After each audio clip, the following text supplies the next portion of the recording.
Hello. Hello and welcome all. I am streaming on a Friday, which feels very weird to me, but I have plans tomorrow, so I figured, hey, what the hell? Might as well stream today because I have the time to do so. But yeah, mammals. I'm trying to think if I have oh yeah! Welcome in everyone, I guess. Welcome Kazimeth, welcome Beth, welcome Archibald, welcome Derby, welcome Gert, welcome Sheriff Rem, welcome Solid Forest, Hunter. Hell yeah, I'm gonna forget about the song Hunter when I roll this. I'll put in like capital letters just to like increase the odds, but... And I guess it's you. I guess I'll know it's you. So I'll be able to like deduce this song probably. Oh my goodness! Yeah, exactly. Thank you so much for resubscribing for us. Thank you. But yeah, oh yeah, weird thing happened, which is one of my Twitch vlogs went super mega ultra viral on YouTube. By which I mean it got like 300 views, but this is like very strange to me. Because they're like unedited Twitch vlogs with the like more or less the same title and same thumbnail, and they invariably get like 0 to 3 views each.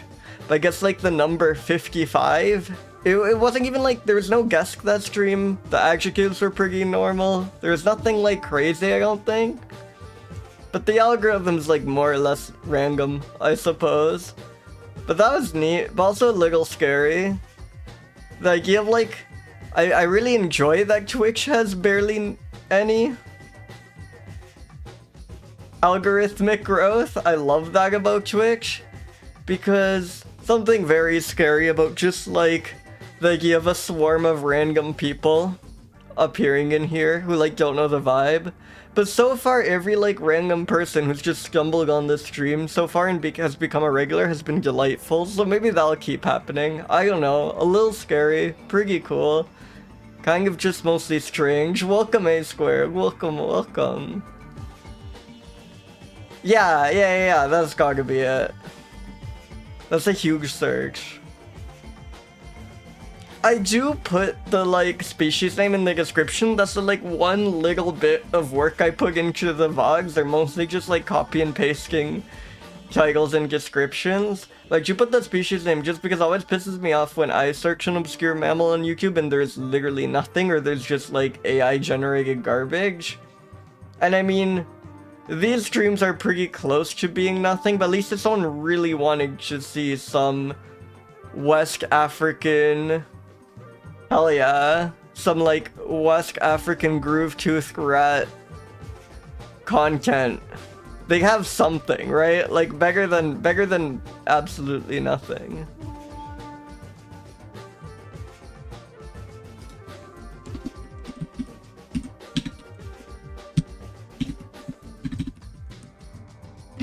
And also like the main reason I guess I put the species name in the descriptions is if I want to find the stream where I reviewed Tiger or something, or someone else wants to find... Tiger hasn't happened yet, but you know what I mean. If someone else wants to find a particular mammal review, that is the only way of checking which stream corresponds to which mammal, which is bad and I should probably fix, but you know. Yeah, at least it's something. At least it's a way of like matching animals to streams.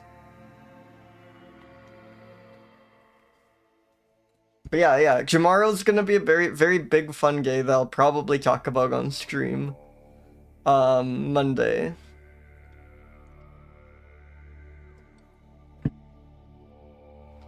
But for now, let's roll some adjectives. Let's get into it.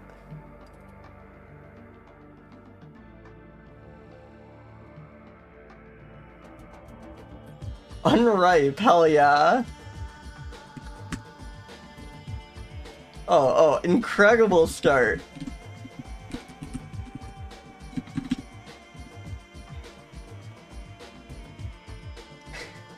Unripe is really good to me.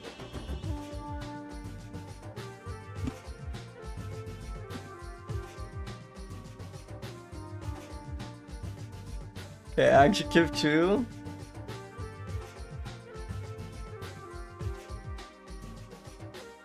Oh, I just realized you can't hear the like fun wheel spinning sounds. That's so sad. Okay, that should be fixed now. Verifiable. Verifiable is really funny to me. Like, we talk about how real an animal is. And like, one aspect of that is how much proof there is that the animal actually exists. Yeah, it's like an extremely nerdy way. Oh yeah, shoot. Okay, I can fix that. 1 second. The music is definitely playing twice. I should probably just give up on desktop audio, but so useful because I switch between different applications.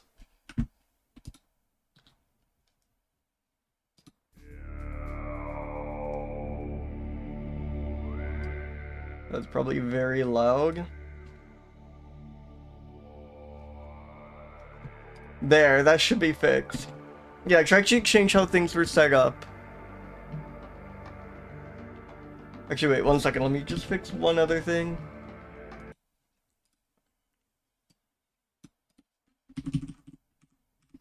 But yeah, welcome Krua and welcome Rebuttal. Sorry, just fixing some like little technical difficulties with the music.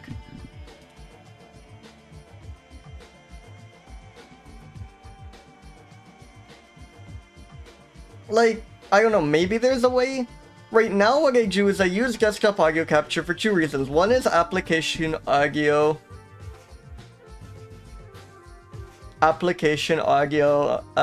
capture is fucked up on OBS. It just like breaks constantly for everyone I know who uses it. And I'm like, I don't have to worry about the usual desktop audio capture issues because I don't know, I like muting system sounds, I muting Discord notifications, I muting everything that could make an untimely noise, and that has just worked. Like, desktop audio has worked fine. But then the issue, so I think I'll just stick to using that. Because I guess the issue is I want you to have desktop audio on so you can like hear, because I don't want to use, I don't want to use application audio.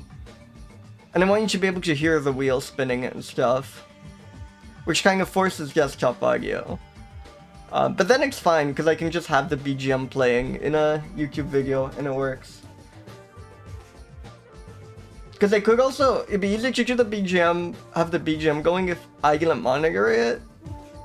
But I'm so used to the BGM now, I feel like weird talking without it. Like, I actually tried swapping out for like nature sounds, but I just like realized I guess I could only play it for me and play nature sounds for everyone else, but I don't know, it feels weird not hearing what you're hearing to some degree.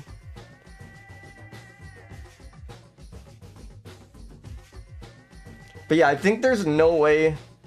I think if I have desktop audio capture and I want to hear the music, this is kind of my only option. But maybe I'm missing some crazy other setup. But I think just like having it play in a YouTube tab, I don't know why I stopped doing that. I had like some reason.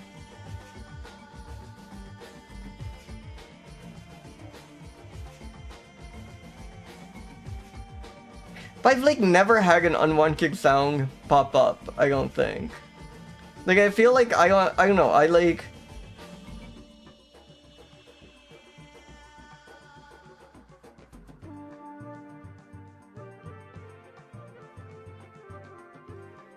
Like the only application I have open that can make sound is Firefox, and I'd be capturing the sound from that anyways, right? I don't have like no other application is allowed to make sounds on my computer.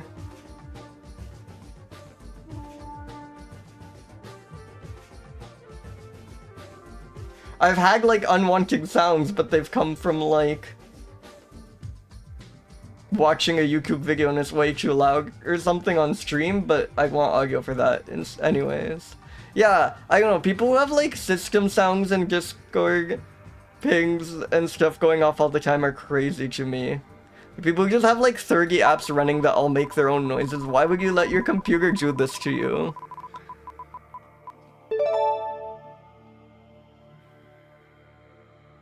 I don't like system sounds are especially crazy to me. I don't get people who want to hear like a doing every time like they hit a key that their computer thinks they weren't supposed to or whatever. That is sicko to me.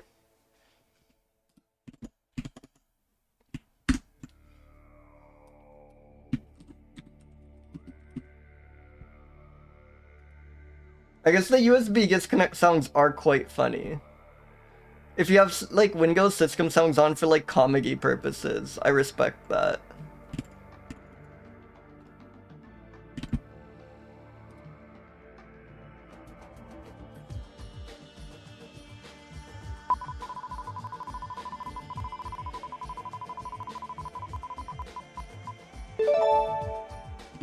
Green.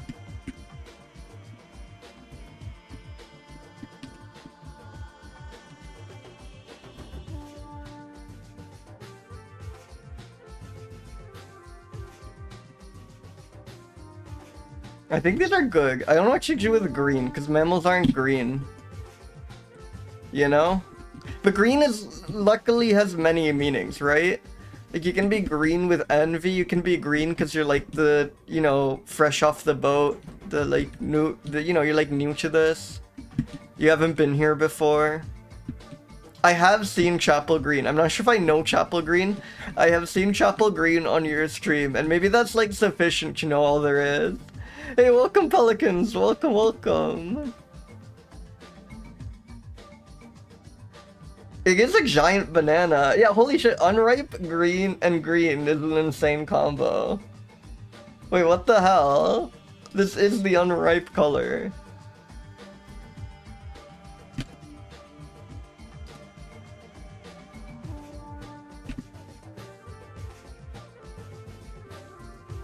I guess let's get into it. Let's roll the first mammal.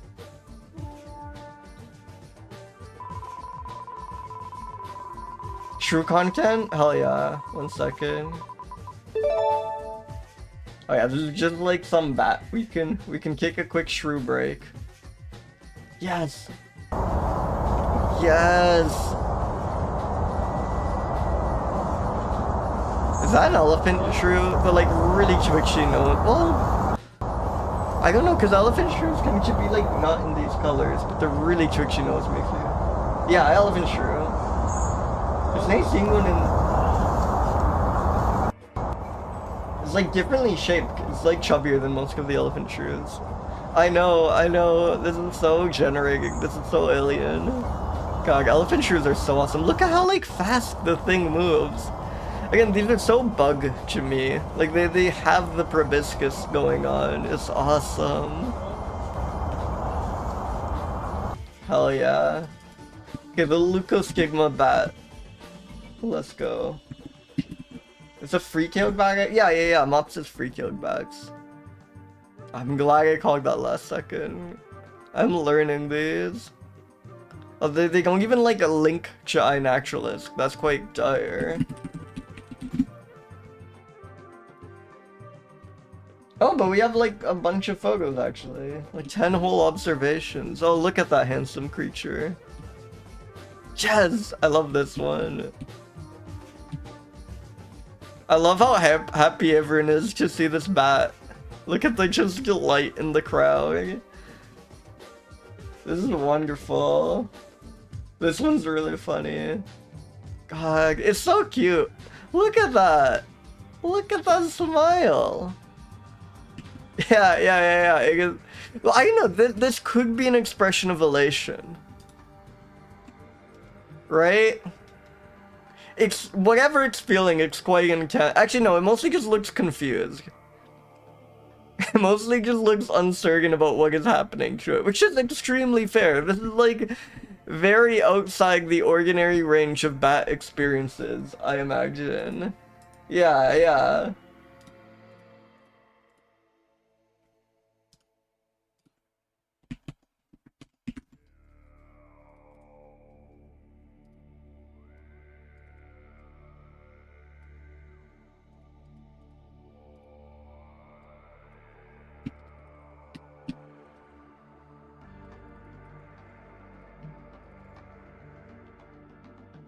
Malagasy white-bellied free-keeled bats. I don't know if we have passed 6 words, but we have hit 6 a couple times. Yeah, I think bats are really the ones that max it out. Bats and rodents. I guess there's just so many of them, you need so many disambiguators.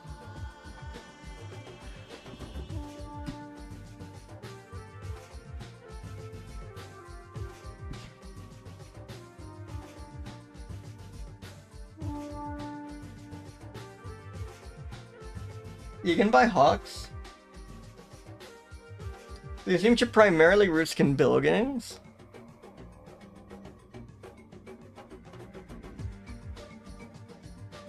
Humic evergreen? That counts for their green score. I'm desperate. But building definitely counts against it. That's like one of the least green environments you can live in as an animal. Building in cave? That's pretty rough.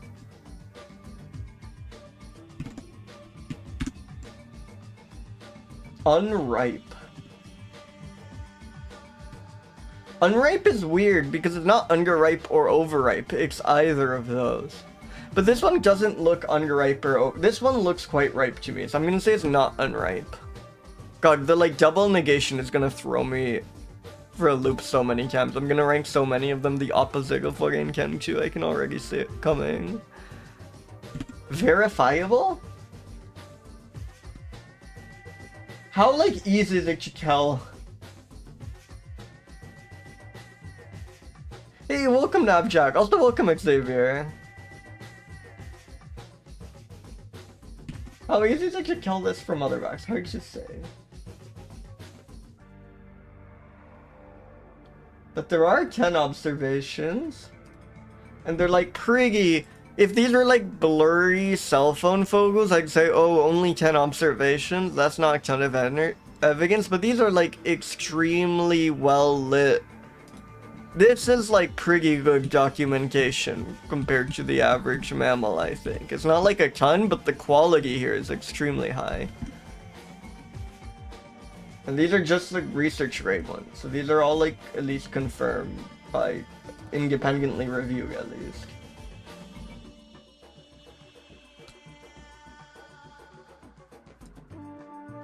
No playlist, interesting. Okay. I think this is fairly, it's not crazy verifiable, but I think it's more verifiable than average. Humongous? I mean, we have a sense of scale right here. That is not humongous. It's not the tiniest creature in the world, but that's like a 41 or something. Again, like just based off living in, it does live in evergreen forests, which help a lot, but it seems to primarily roost in like buildings and caves, and that really cooks into it. Lives in roofs mostly.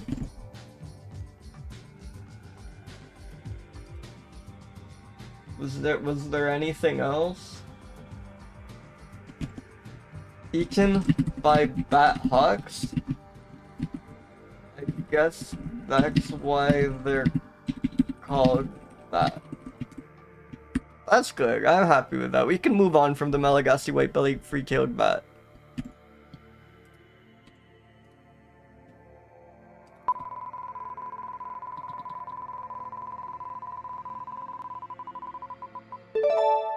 Geomys? So this is like a gopher, I believe, a pocket gopher. Personatus, the personal pocket gopher. The Texas pocket gopher. That image is not pleasant. But this one is very pleasant. Kind of wins out on balance.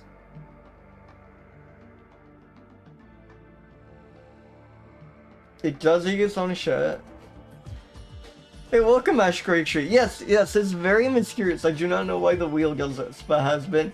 It's, yeah.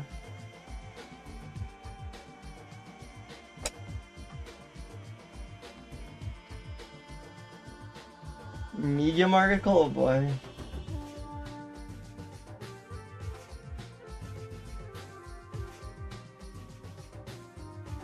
Feeds on grass roots. Breeds any time of the year. Good question.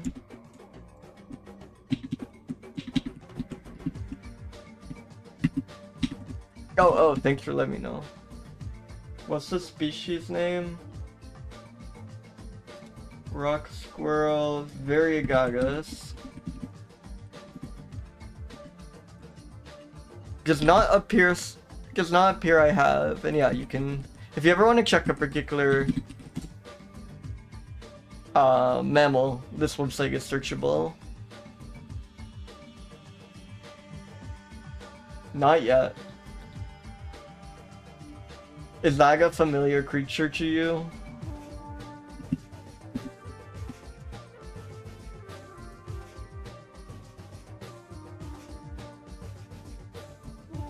Oh my god. Hell yeah. As a reminder, if you have like photos of a mammal that you want me to use when I roll that mammal, providing I remember, there is a channel in the Discord for doing exactly that.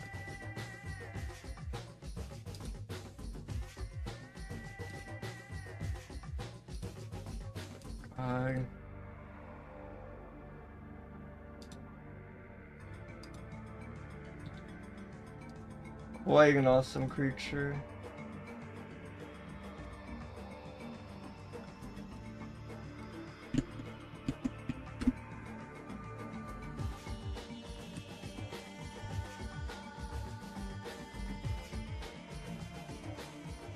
We don't know the exact, it's just credited to the National Park Service. I guess we don't know exactly who took this photo. I feel like I find it weird that the US government agencies so often just do not credit the photographer. Like, I guess I get that if you work for the National Park Service or any of these departments, like any photos you take become property of the department, which should become public domain. But it feels like such a minimal effort to just say, hey, by the way, this photographer took it, right? Like, why not just throw them a bone and like at least list their name? But maybe something about how the images are like compiled or handled back then make it like hard to keep track of.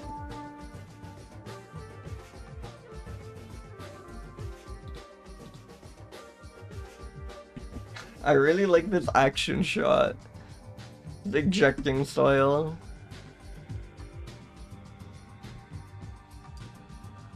They are quite cute.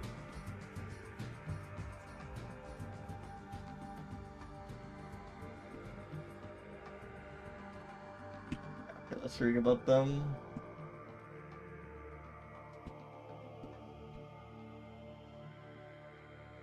Probably active at any hour of the day. Hell yeah. Active year-round, does not hibernate. Deep sandy soils, coastal beaches, barrier islands, and inland remnants of ancient coastlines. That is a beautiful habitat. The inland remnants of coastal. Where did my cab go? Of ancient coastlines. Does not live in silt loams of the Rio Grande floodplains. Crucially. Don't even look for a Texas pot gopher in silt loam of the Rio Grande floodplain. Yeah.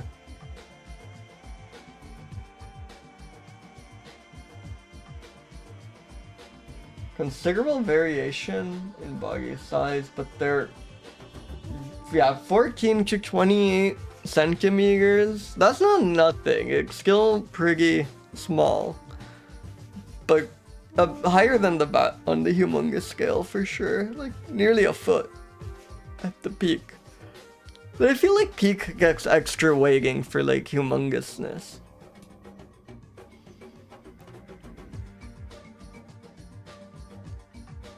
Like I want to weigh. When I think humongous, I think there's a really big one of these. I don't care that some of them are small, you know?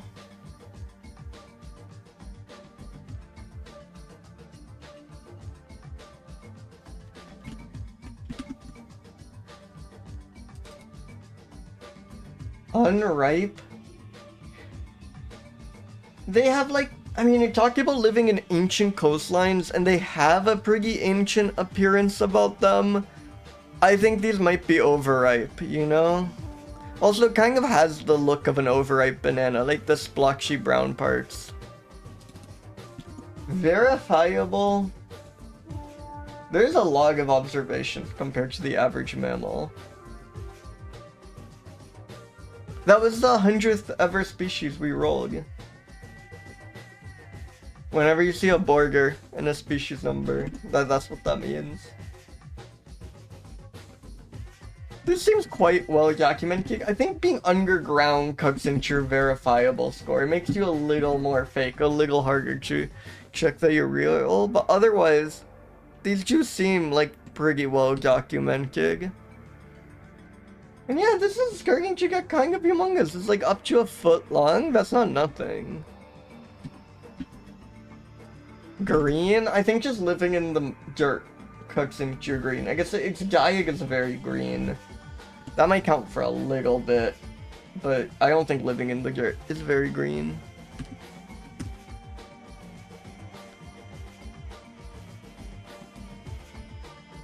It's in the remnants of ancient coastlines.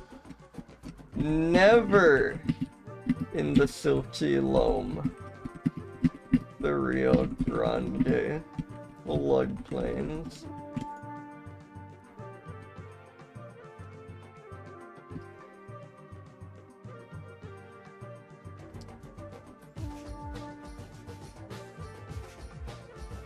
Was there anything else worth mentioning?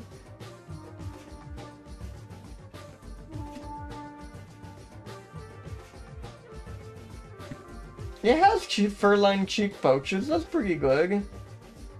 It's weird that their opens are external to the mouth, that they just open on the outside. Yeah, a few of the entries are broken. I should fix that. Thank you for letting me know.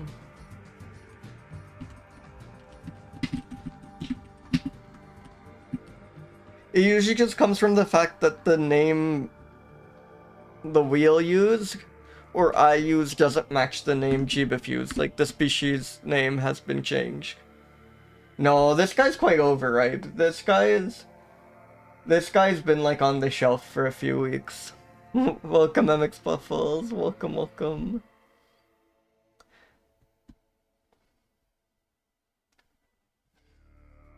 But yeah, no, fun fact about pocket gophers I learned is that they're called that because they have little pockets on their cheeks, not because they are pocket size, which is a big of a piggy.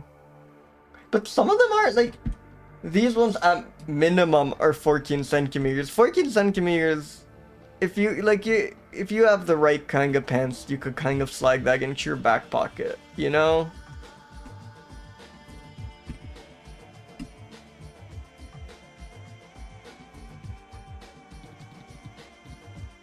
Alright, let's pin another mammal.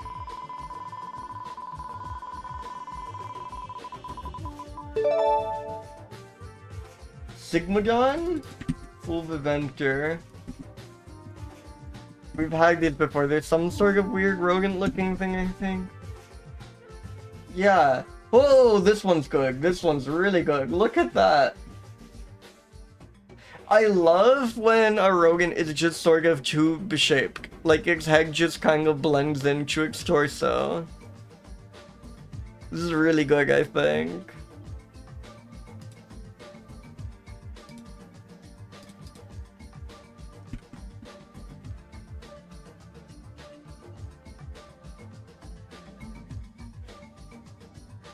Its range is expanding westward due to climate change. This thing is thriving.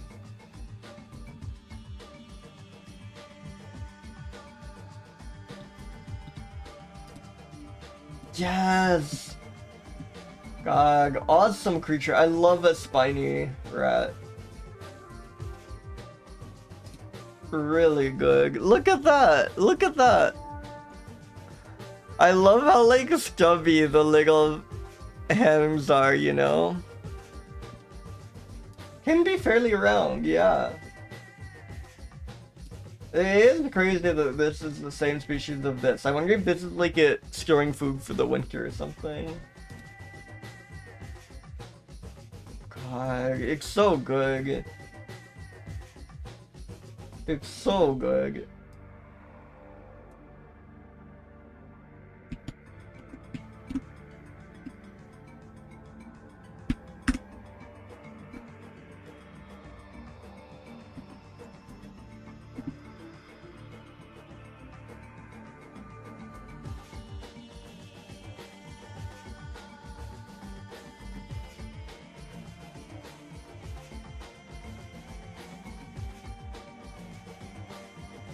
Images by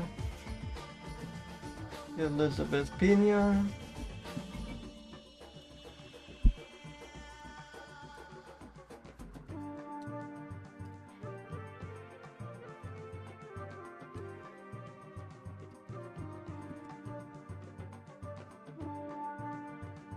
What was it called? The something cockin rat? The tawny belly cockin rat. Yes, yes.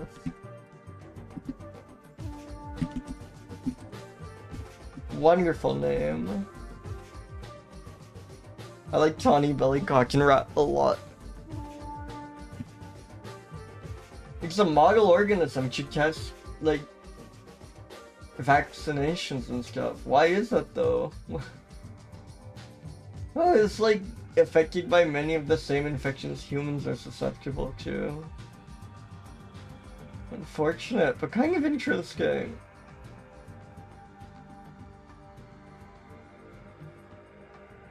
They're just like us from an immunology perspective. That's so bizarre. I wonder what makes these like much closer to us than other small rodents. Wait, this is an awesome sentence. Cockinrats combine the best traits of human-like lung granulosa formation, parentheses, trait of rabbits. I just love in isolation, parentheses, trait of rabbits. And inexpensive care, parentheses, trait of small rodents. Really, I love that. I love that.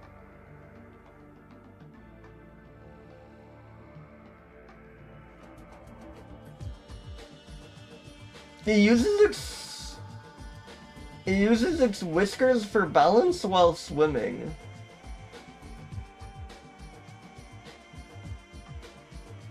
It gets the perfect creature, it sounds like. Which I mean, like, come on. No question about it.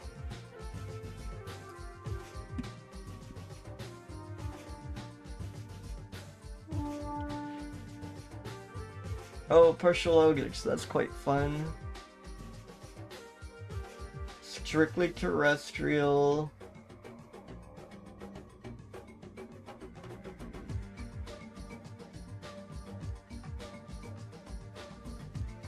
Dominant among all the other syncopic congeners. Oh, congeners must be like conspecifics, like same members of the same genus. Syncopic might just be in, like, occurring in the same location or something. What the hell is syncopic? That's my just, like, guess from context.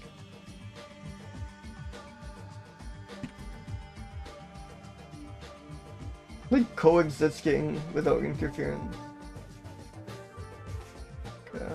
So yeah, like in the same place. Bit narrower. Large overall, least population, least concern. Primarily herbivorous. Surely this is another of these transcriptions. Oh, no, sorry. This is all of per hectare. Them combined consume up to 27 kilograms of grass per hectare per day. There's no individual cockinrat that is consuming 27 kilograms of grass per day, though that would be quite impressive.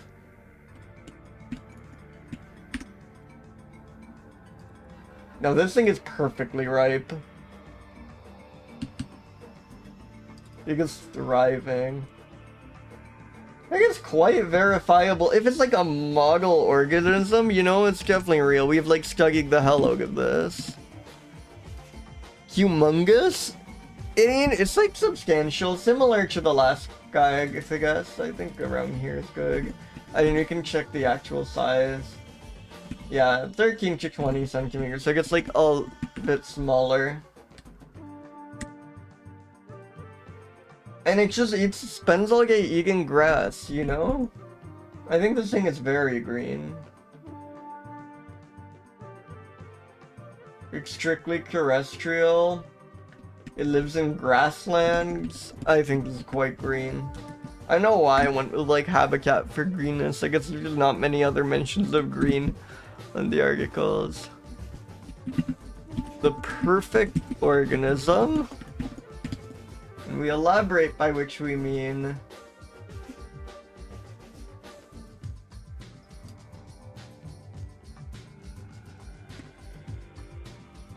combines the best traits of human-like lung granuloma formation, trait of rabbits, and inexpensive care, trait of other smaller organs.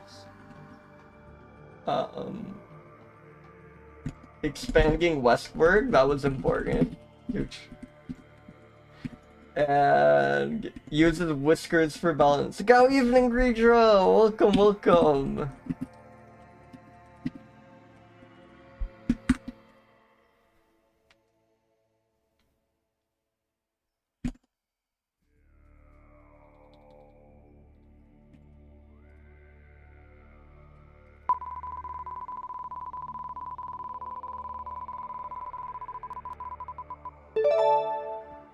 AnArctonyx collaris.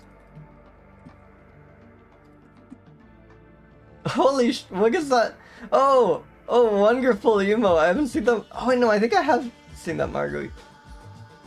What creature is that? It kind of looks like a kangaroo rat or a vole or something. God, really good.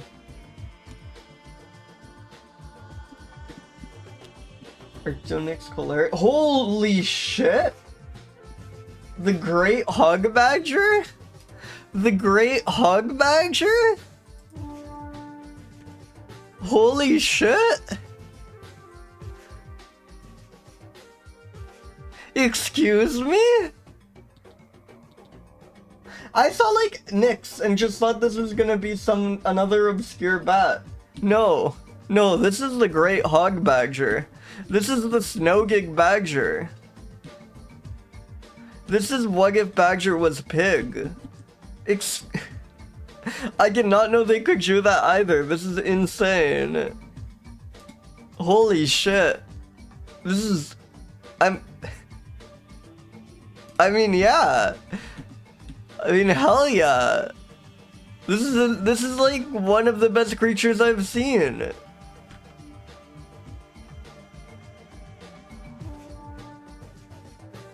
I mean, what more is there to say? Is hog badger.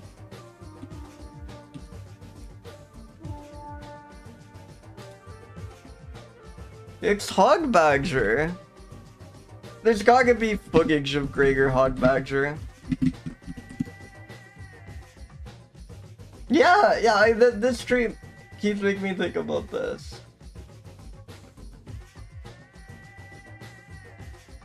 I have to, my life goal is to now see a hog badger with my own eyes. Oh my god. Yes! Did you see that?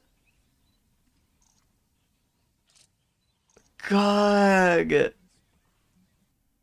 Phenomenal. Extremely good.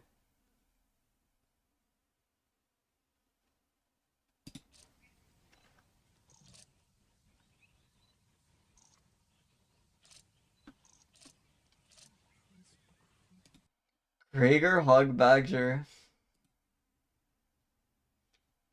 Oh, this is just captioning hog badger. Is it in the right place?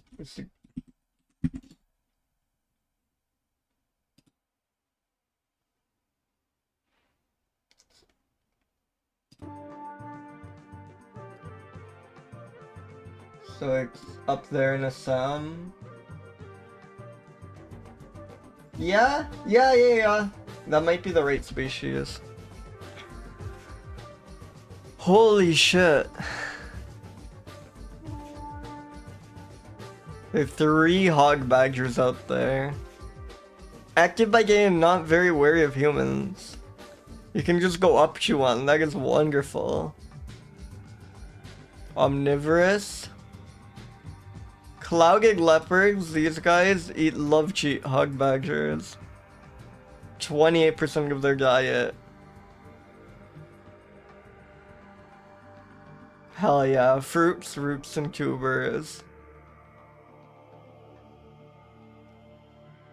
Yeah, one of the because it is a one of the world's largest muscelids. Second or third to the wolverine.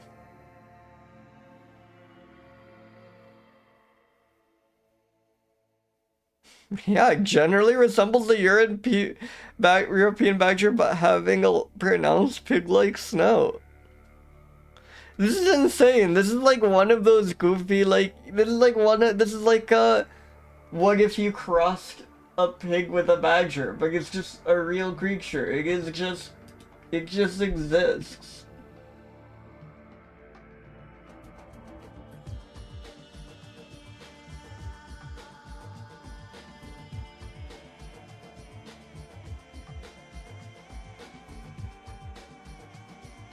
Wow.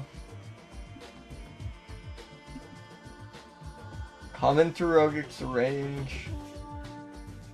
God, you could totally see one of these if you just went there. I have to see a greater hog badger in the wild. Oh no, there we go. Hello, my name is Hog Badger. I live in the mountains of China. I don't know if this is the right hog badger, but whatever.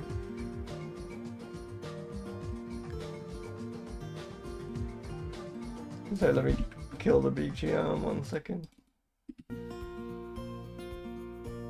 Yes. Yeah, I'm smashing that button. I love this video. This is so awesome. We look like this. Agree. Actually pretty cute, right? Agree. Hell yeah, awesome video. Thank you.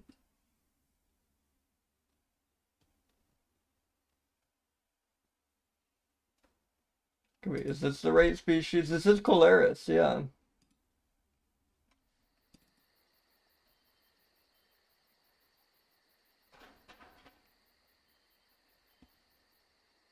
Hell yeah. Love to mark my territory with secretions from my anal glands. Holy shit, that thing is huge! Excuse me? Okay, wait, this is definitely a different species from some of those videos. This thing looks massive. Oh my god, what a creature.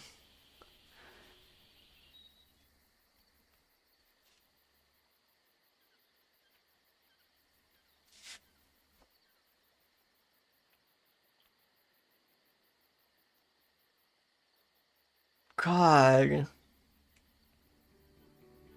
Amazing talent. Holy shit. Okay, I'm just gonna watch all the hog badger videos.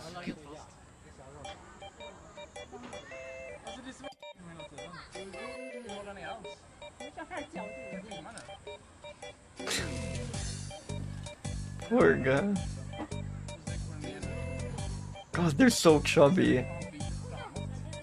I can't believe this is a badger. Like, look at it.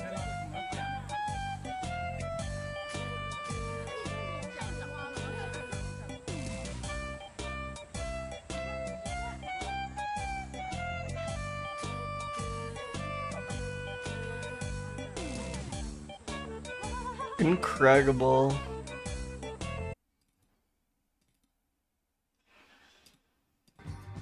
Incredible.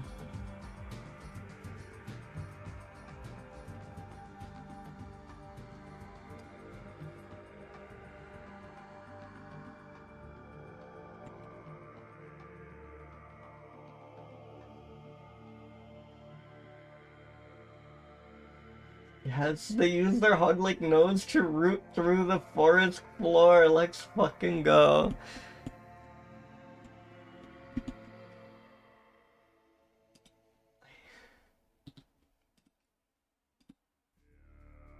God.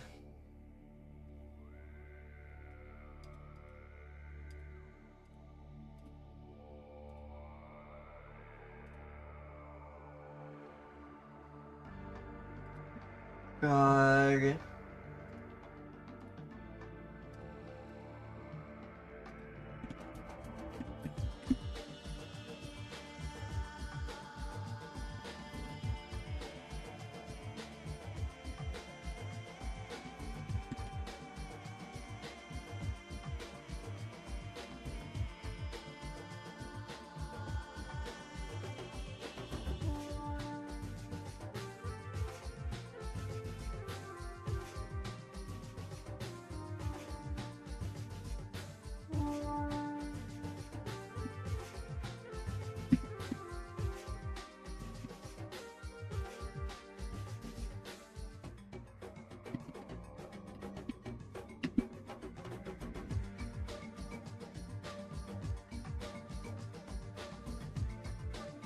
Extremely ripe.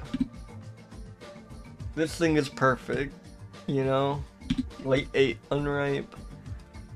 It's so distinctive, you know? Even though it's like kind of rare and elusive, there is no question this guy exists, right? There's no question, this cannot get mistaken with like another creature, because look at it, it's the Gregor hog badger. This thing is so real. I think humongous. There's like, this thing is over 2 feet long, which is fairly big for a mammal, but also I think there's like a degree of like relativity here. Like, this thing is so humongous for being a musculid, you know? I think it deserves credit for that. I think this is like, apologies for any mic sounds there. I think this is like 159 humongous. Is it green? Where does it live? Where does it live? That's what I'm just going with. Grasslands and plantations adjacent to forests, that's pretty damn green. But adjacent to forests, I'll jockey a little bit for that. I mean, I could kind of keep the perfect organism. Holy shit. There's no way this is real. They just gave a badger a pig snout. It uses it to root around the forest floor.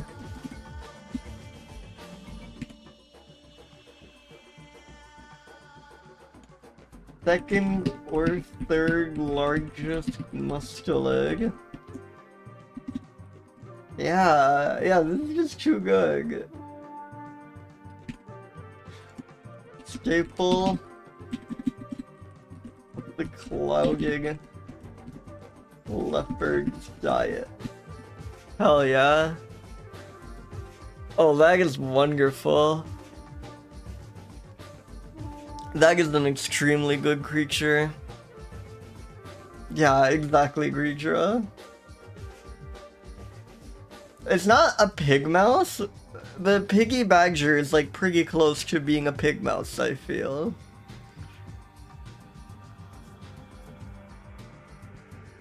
There's gotta be someone who's like has an OC that's like combination pig and badger and is just completely unaware that the Gregor hog badger already exists, right? Could you imagine that?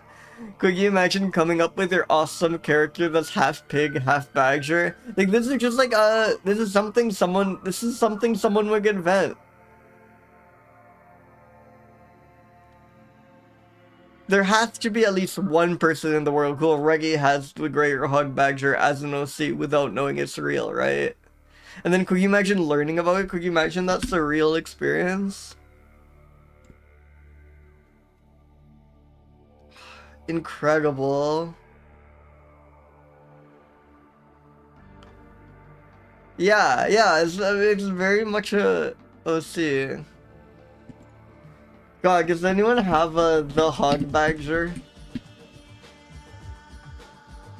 I guess I don't actually search for this. Does anyone have a Sonic OC that's like, yes! Yes!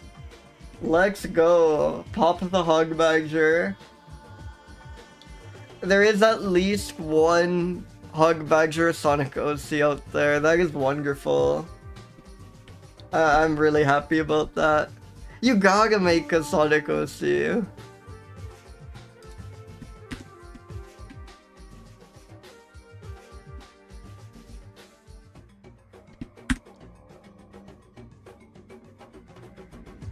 God, I am really happy about the Gregor hog badger. Also, I think ags are about to start, so let's take like a quick 4 or so minute break. I will see you all soon.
Hello, welcome back, welcome.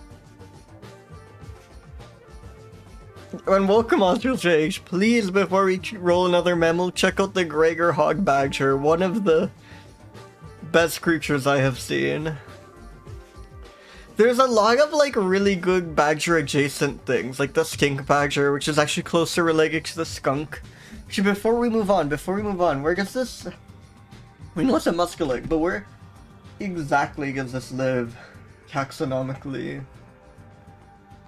What are its closest relatives? Yeah, I guess badger.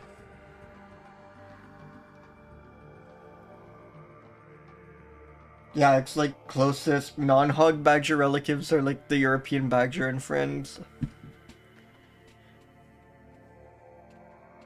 Like the very normal old world badgers. Are there new world badgers? Are there badgers? There are, I think. I'm not seeing what they would be on here. Yeah. God, I love the Gregor Hog Badger so much. Yeah, isn't it a guy? Look at that. Look at that. It has like a snout. It genuinely has a big snout. Oh, sorry. Yeah. Let's spin another mammal.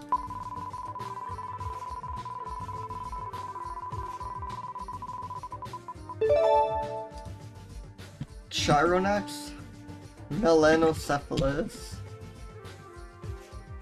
black-capped fruit bat. It's so stout. It's so short. I love it. I love how compact it is. Wonderful shape. Mega bat. Yeah, that's right. This is a mega bat.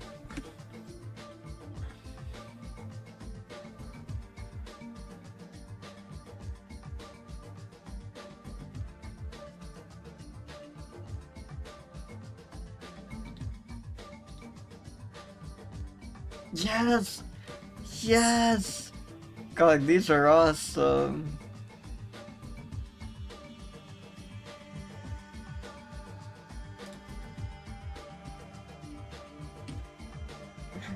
This is so good.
Extremely good. Yeah, it's a great expression it has.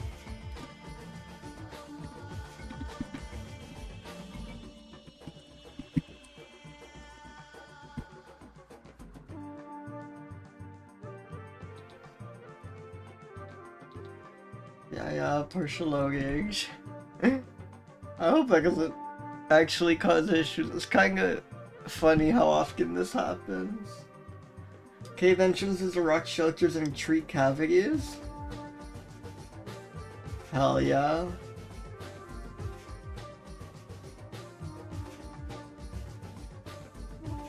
Widespread, common, unlikely to decline fast enough to change category.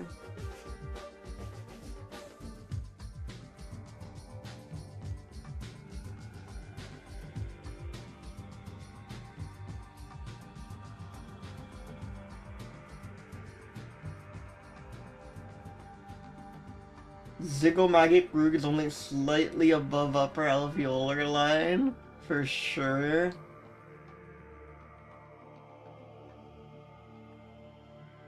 How green is this habitat? Lowland hill and montane forest.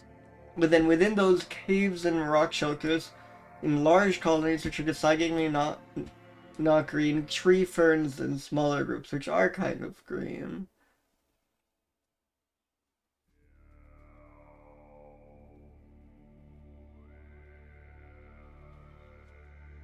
Interesting.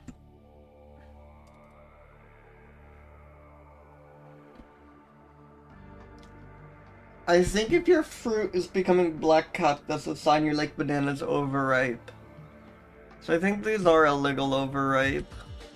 But they're just starting to get there. It's just the cap that's gone black. This one doesn't feel as verifiable. Yeah, you're humongous, you're giant, you're a megabat. Not that green, but not 0 green, maybe like 62. Megabat. I will not be hearing otherwise. Oh, compact would be good, you should check. Let's see. Compact is not on here. Fossorial, wonderful.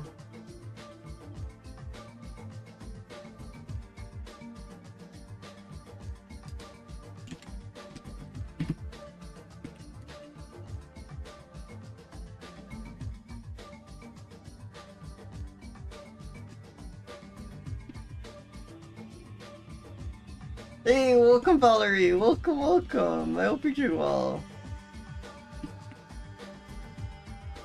We are reviewing the black cap fruit bat, the incredibly stout creature.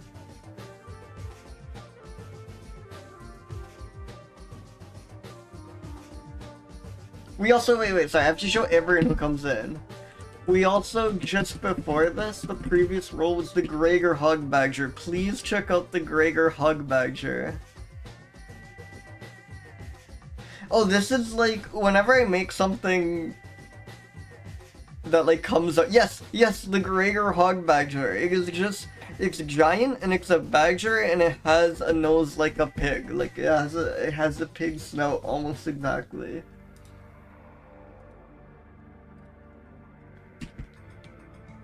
Look at it. Look at it. Sorry, I hope everyone puts up with the fact that every time someone new comes in, we're taking a minute to admire the Gregor Hog Badger again. Because I will never tire. Yeah, absolutely.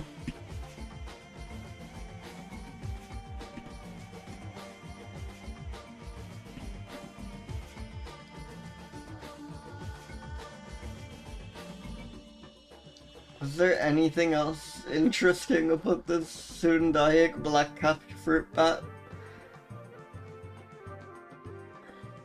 Good shape, I guess. Definitely a good shape for a creature.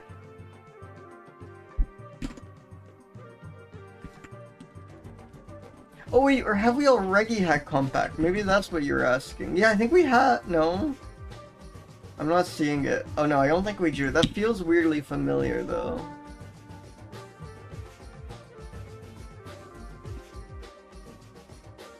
Let me spin another. I think it's just I love to describe animals as compact.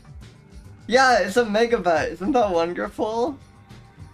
I love the tiny megabats. I think that is such a cute thing to be. That's why I got like a high humongous score.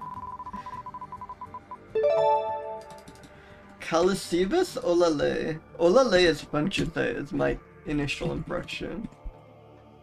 Olalla brothers, Chibi monkeys, love to have a creature named after a pair of brothers. That is incredibly moe to me. It is so cute that it is named after brothers. Like, yeah.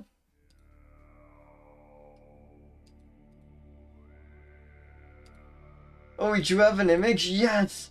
Yes, God, I love these monkeys. I love monkeys. This is an Olallae Brothers kitty monkey. Oh my god.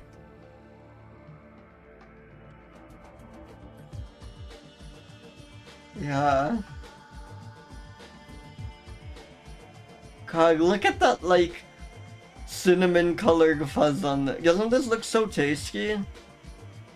Isn't this just such a, like, I don't know, pleasing color to look at? That's like golden brown.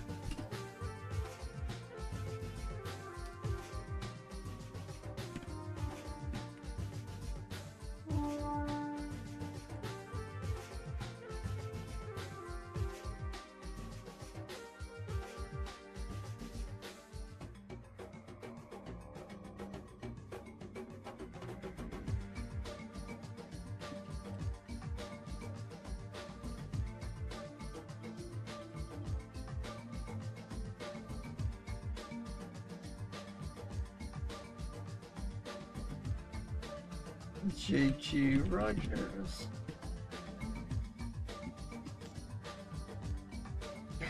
Yeah, look at them. Look at them. Wonderful.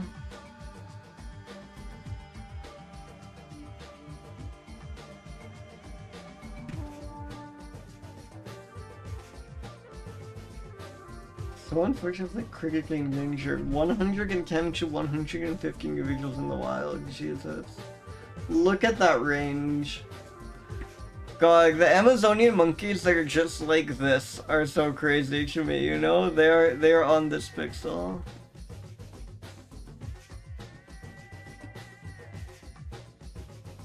Hunting for packs or killed for use as bait. Jesus. Extremely small geographic distribution.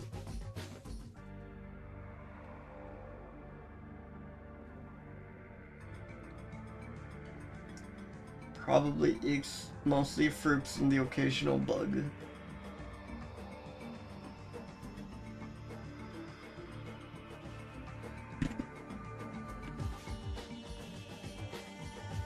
No, this thing is ripe to me. Though I guess it's not doing well, maybe it's like past its time, but that feels too mean.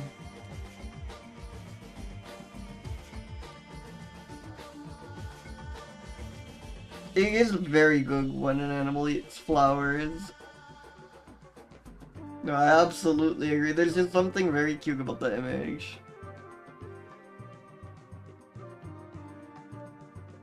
Unfortunately, it's not verifiable. Unfortunately, this animal, like, we're barely certain it exists. It seems quite sizable. What was the description again?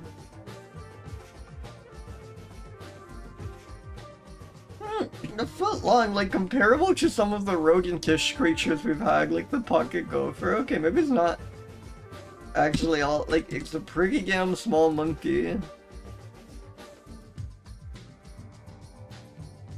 I know it lives in the Amazon.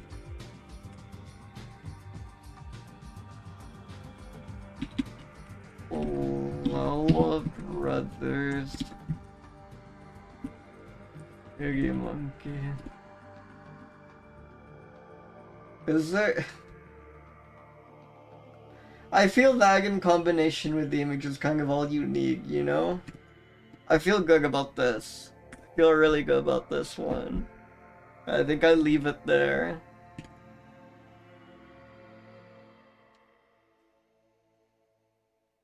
Oh wow, okay. Wait, I should, yeah, quick Olallae Brothers diversion.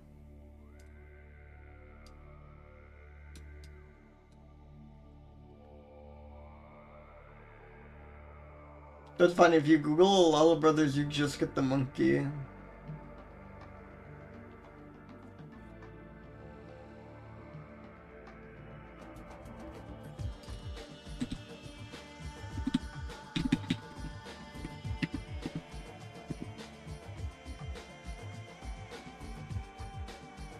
Here we go.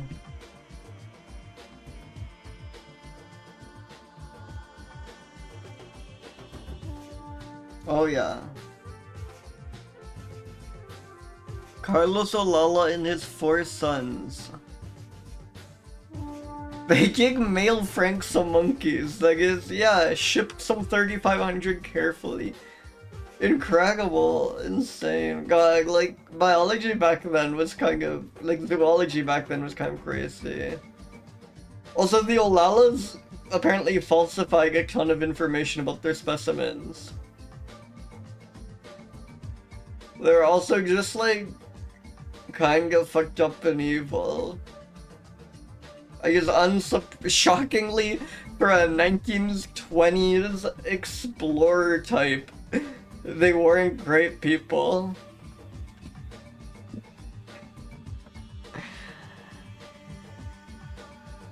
Wow.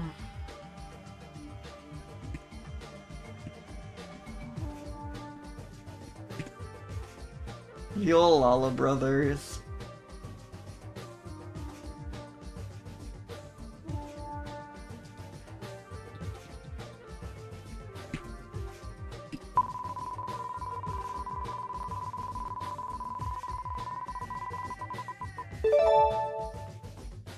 Lophostoma evotis. Very mysterious.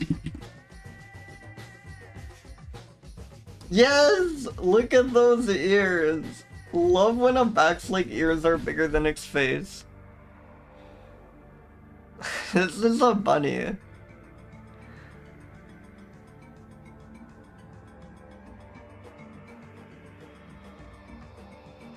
Yeah, I feel that was classic thing of the time.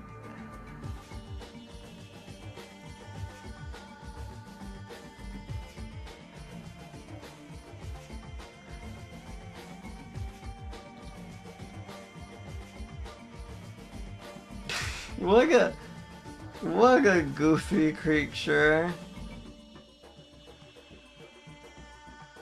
The front-facing pic is so good. Hey, welcome, circle back. Welcome.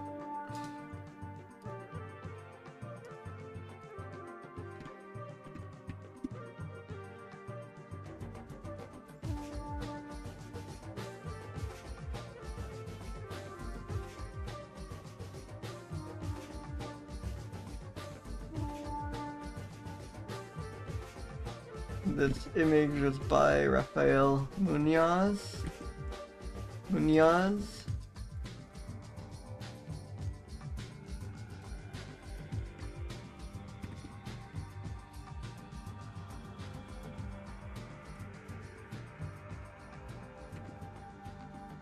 David sits around here, bat.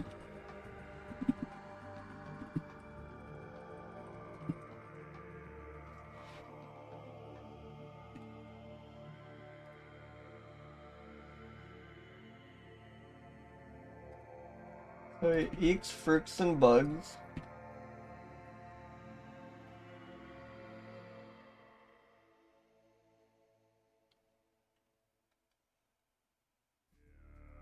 They're king in Mexico.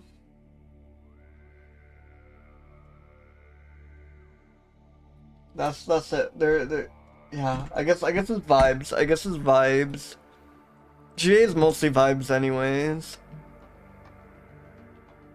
Yeah, it's just a little weird. It does not look like it's meant to look like this, you know? It looks like it is not in season currently. It's like weirdly mysterious. I don't think this is very... yeah. Exactly. I mean, the ears are humongous, you know? I think it deserves credit for that. That's probably insane. I'm crazed. I can't be stopped. You guys live in humid tropical forests and rainforests. That's pretty damn green.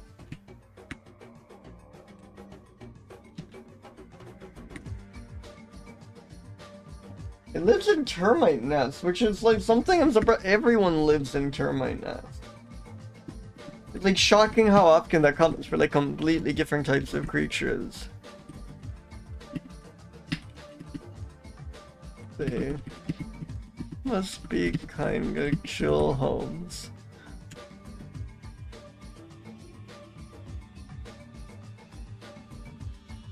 What can I even say about these? Yeah, they're like pretty impressively built up houses. Why not move into one?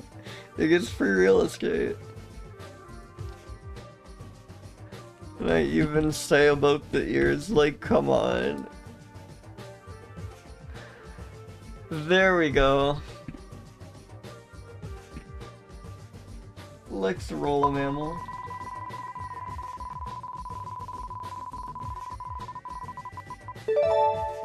Carapace, so flying fox, very, very bat intensive stream today.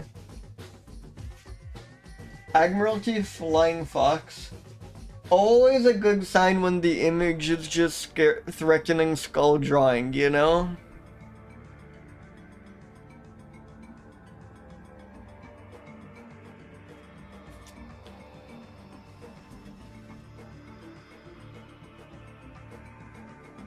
Broken by hunting deforestation, but large geographic range, presumably large population size. Oh, scary. This thing is menacing. Observed only 5 times. Wonderful. That's really funny.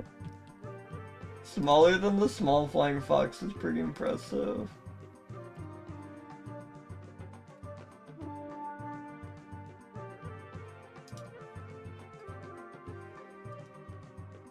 I love this.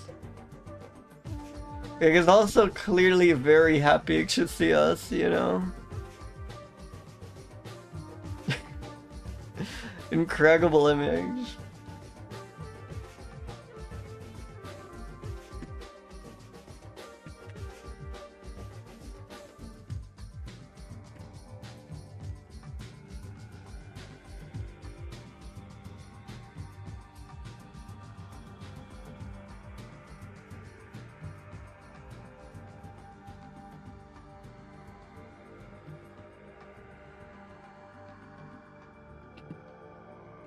This image is by Nigel Marsh.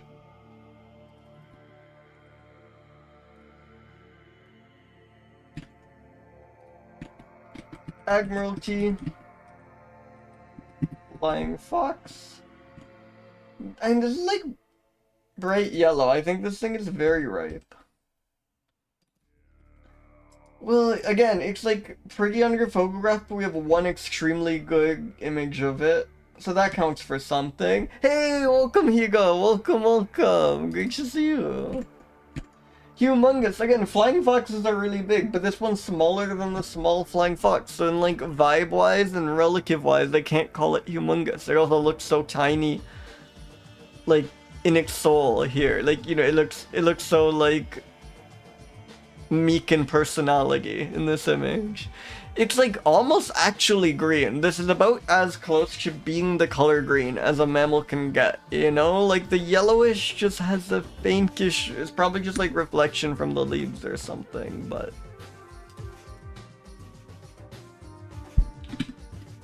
Smaller than the small flying. Yeah, no, I should put it how they put it, because how they put it is really good. Like the small flying fox, but smaller.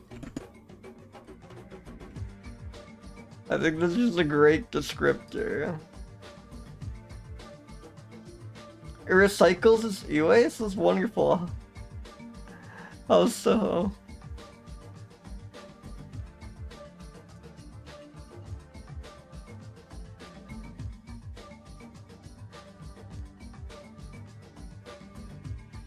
Eats fruits.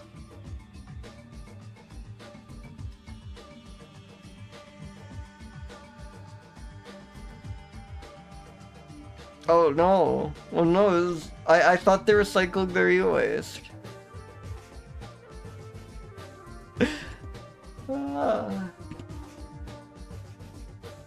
God, is...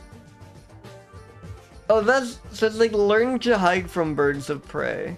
That's neat. Green! I am so smart. I'm so I am so good at jokes. There we go. I get it. I get it now. Oh, that was wonderful.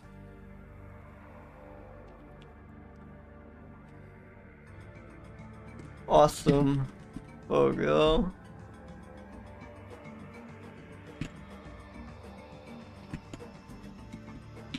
Has learned to hide from the birds that would like to eat it where it's necessary to do so. That's good. That's been a mammal.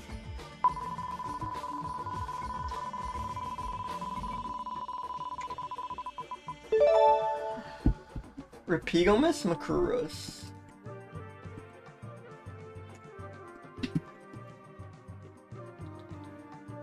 The Serago climbing mountains. Hell yeah. Awesome like pose and expression there. They eat seeds. God, I love these illustrations so much. This is so like Alice in Wonderland looking to me. It's kind of sad that like cameras mean we get much fewer of these. Like they still exist, and I feel they're not quite as like fanciful and whimsical because they're like so people have gotten too good at them. They're like so like accurate. Yeah, I love the little molar look.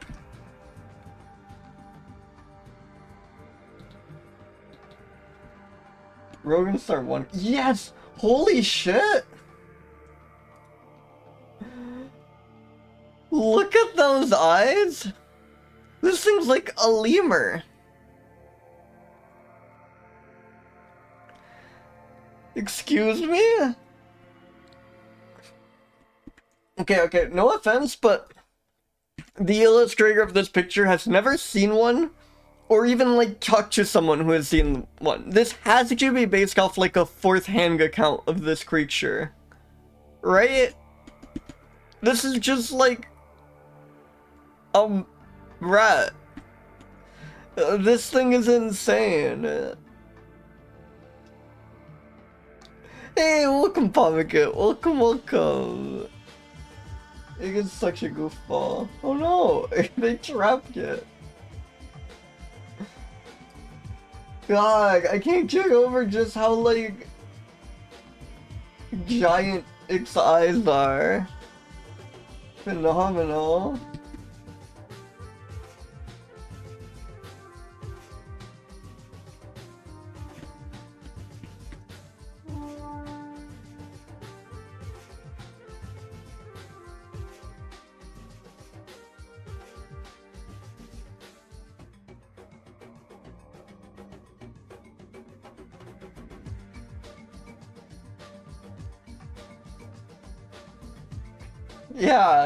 Yeah.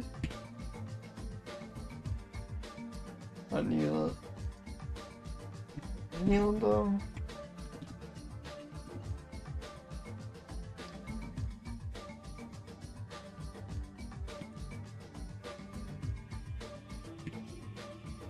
Serago.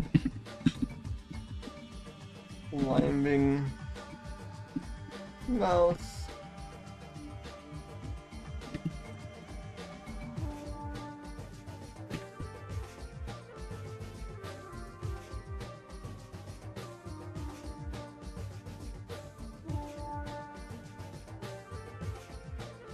They don't need to specify that a sub-adult female with a closed vagina was recorded in February.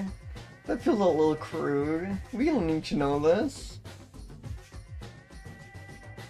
Considerably more research is needed to elucidate status of all forms. That is extremely not verifiable.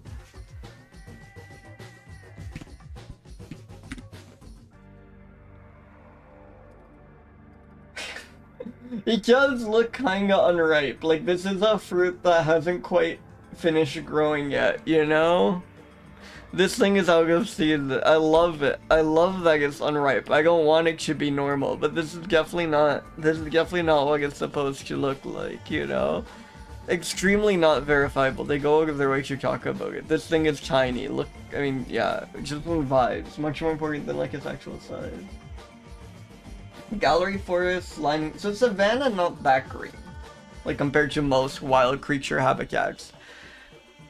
Gallery forest lining rivers through savanna like Saragos is like a pretty impressive noun phrase, right? Doesn't get like much more linguistically complicated than that.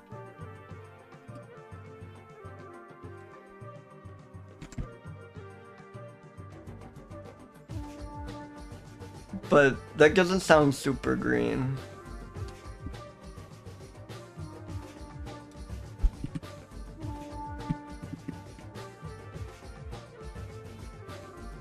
Could we draw, what are the like syntactical trees called in linguistics?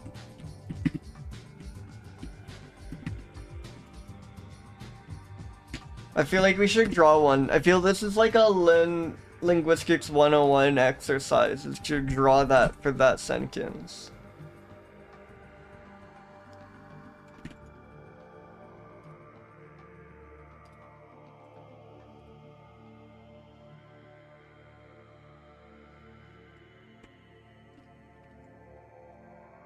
But yeah.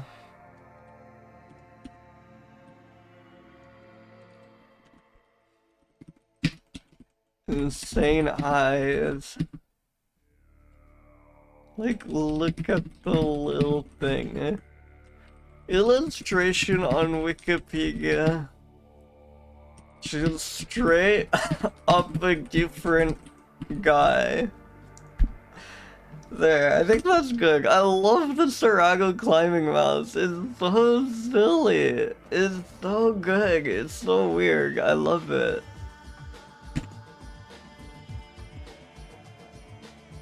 We'll spin a mammal.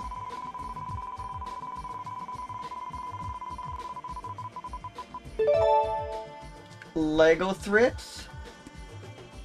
The bunny fingers or something, right? Lugans. Every week people remind me what— holy shit! Oh god, poor thing is critically endangered?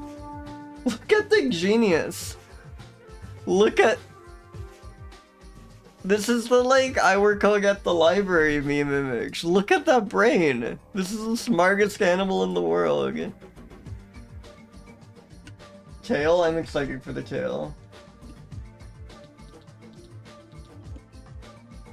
Whoa! That is crazy! What a strange creature!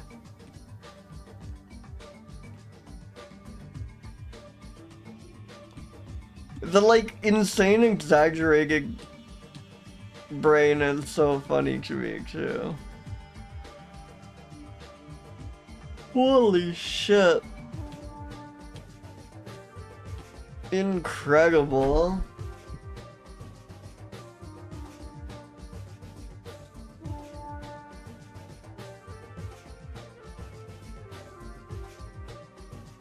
Oh god, I'm so sad this thing is critically endangered.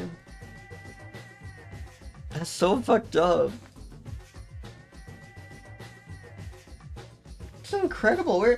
Because this thing looks giant, right? I did not realize they're like New World monkeys that big. I didn't realize there were New World monkeys that look like this at all, to be honest. Wait, why is it listed as subspecies? That's bad. We'll see if GBIF lists as a species. Yeah, it was initially a subspecies of Lagothrix, then it was reclassified as its own species, and then it was reclassified as a subspecies again.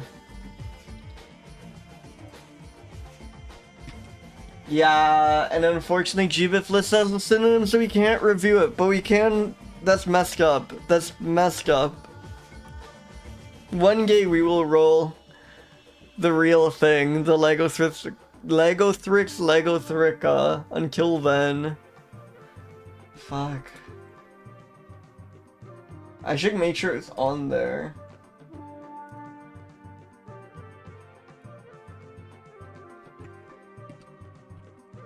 Yeah, it fully is. I cannot review it. Well, let's spin another mammal, I guess. Fucked up.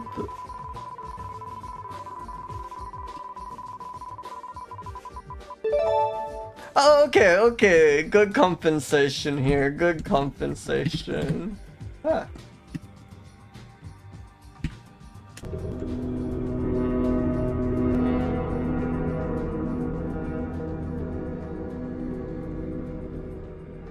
We are nearing the 100th shrew, which is a little scary.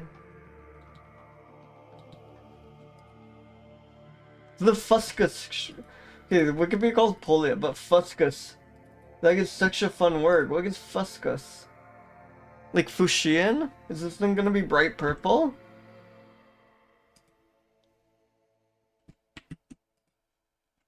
Okay. Searching Fuscus just crashes Google, so that's not the way to go. Dark brownish gray color. Dusky. Yeah. Oh, I guess obfuscate. Yeah.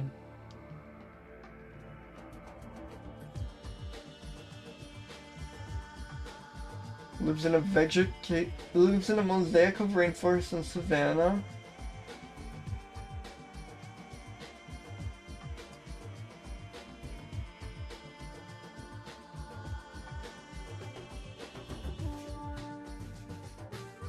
Know like nothing about it. That's awesome. This thing is so not verifiable. Awesome range. Awesome range. And it is number 419, I believe. Yeah, 419. It's this one, which is pretty good. But this is gonna get like a 4 verifiable. This is like least real creature ever.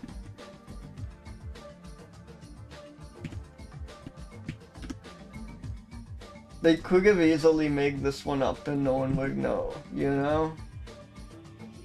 We have no proof this thing exists. Yeah. This and this could definitely be the same guy.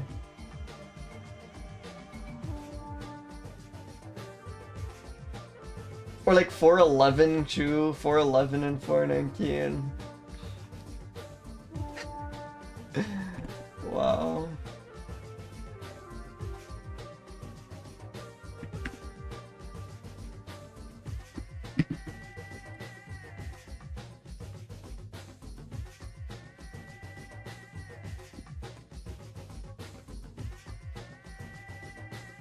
I do like when they're just adjective shrew.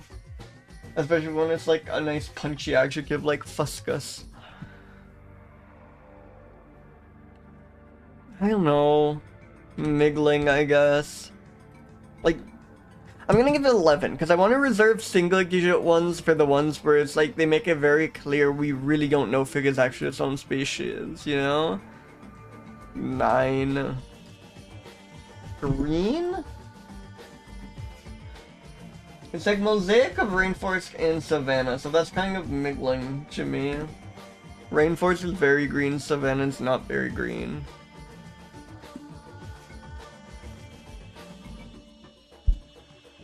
Fuscus. Good word.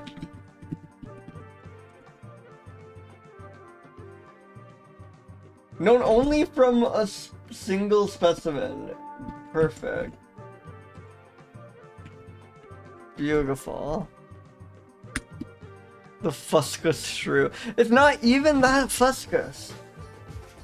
Is this one really that much darker than its like neighbors? No, not at all. It's almost on the like. No, this is like. This they just averaged out all the other shrews on this chart and got this guy. Well, it describes its habitat as a mosaic of rainforest and savanna. I think the one specimen we found was in like some, I don't know, hybrid biome or on the boundary or something. But I would love to visit a mosaic of rainforest and savanna. That does sound quite nice. It is kind of impressive to have more habitats than specimens found, right? Like, to only have one tiny specimen and it was found in 2 habitats.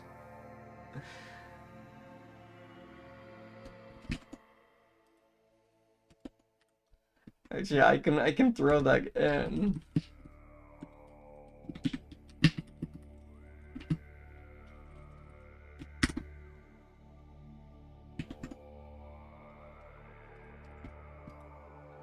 Wonderful. We'll spin another one.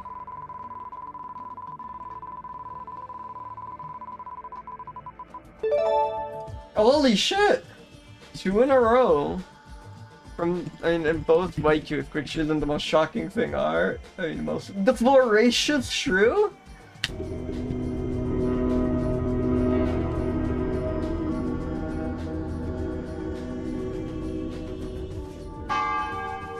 We are really getting up to 100. Incredible name. Especially because shrews are already famously voracious. So, like, one of the big things they love saying about shrews is that they will, like, eat 5 times their body mass a day or something, you know? So this being the voracious shrew is very exciting. Incredible look it's got going on. Holy shit. This one must have, like, just been in the water or something, right? There's no way they just always look like this. I love this image.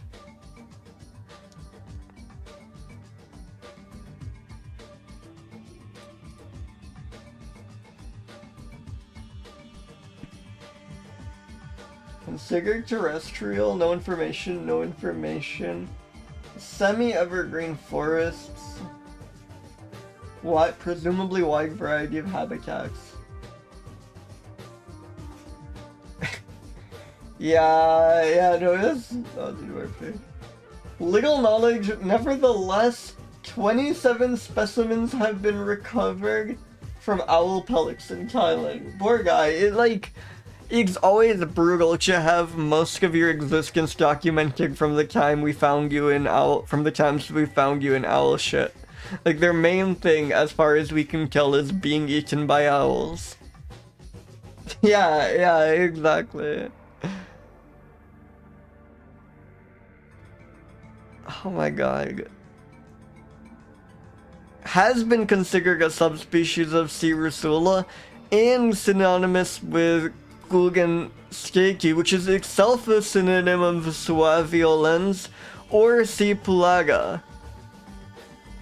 That's about as unverifiable as it gets. It's been considered either a subspecies or a synonym of like 5 different species, some of which themselves are synonyms of other species. Its systematic position needs to be reassessed. Wonderful.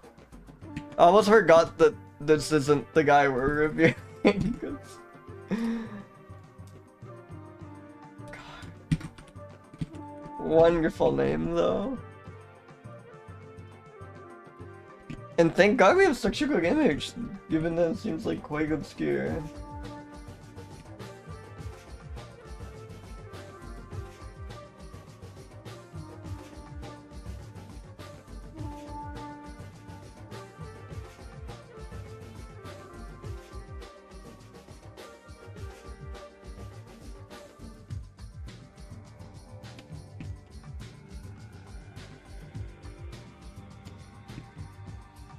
That makes a ton of sense, yeah. I remember a similar story about voles, where a friend was talking about how her class had like someone come in and tell them about like a bunch of different rodents, and then for a while her answer to her favorite animal was like it was the vole, and then adults would kept like correcting her like, oh, I think you mean the mole, in a really like condescending way. She like, you know, classic child experience, I think, of like you know really cool science fact from book and 30 adults who think they're smarter than you like falsely try to correct it.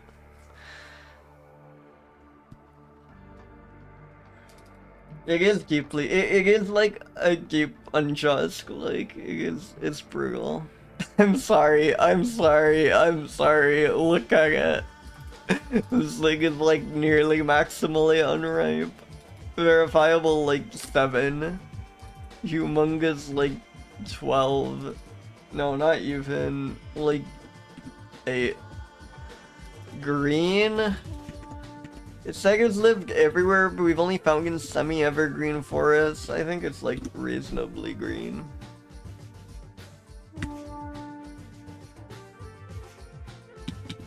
Voracious shrew.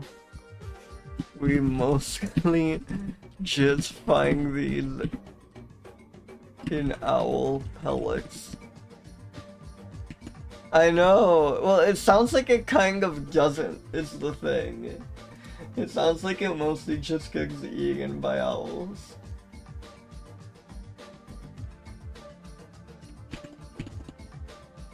Maybe, well, probably not actually a species, which is a piggy, because I hate for them to retire that name. Hey, welcome Thorgan, welcome, welcome.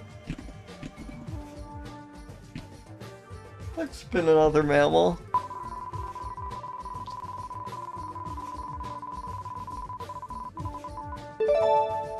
Paraxerus. Cepapi. Exciting name. yeah, I'm gonna consider that angle. Yes! Whoa! Weird looking squirrel, like look at that face. It's just like slightly off, you know? It's really like the pale face mostly to me. I've never seen a squirrel like this. That's extremely locked in. I mean, these are extremely locked in. Okay, these ones look normal. These ones look more normal. I mean, they still look different from the local squirrels, but I think this one is just like particularly strange. Coloration varies. Oh, so this one might be, yeah, they get like paler as you go west. An African bush squirrel. They're arboreal, but they do spend a great deal of time on the ground foraging for food. When disturbed, they always seek the refuge of the trees. A conspicuous feature of their behavior when under threat is mobbing. All the members of the colonies make harsh clicking sounds while they flick their tails, building up momentum and gradually getting louder. Hell yeah.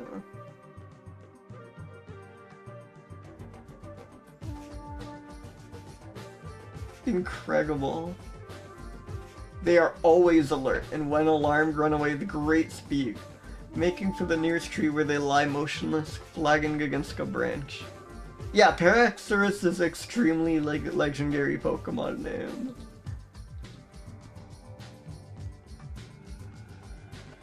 God. Look at how look at those colors. This squirrel was painted. Those are not squirrel colors. Assuming this one's like albino or leucostic. Pretty damn green. Yeah, wait a second. That's pretty green. Also, thank you, Justin Ponger. Awesome name.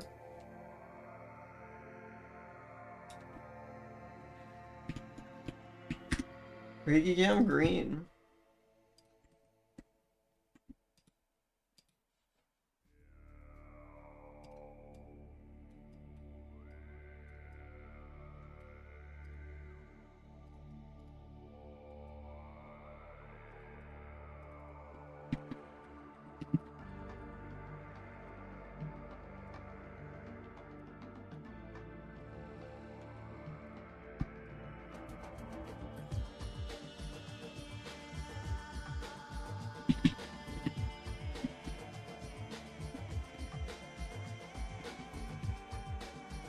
Whoa.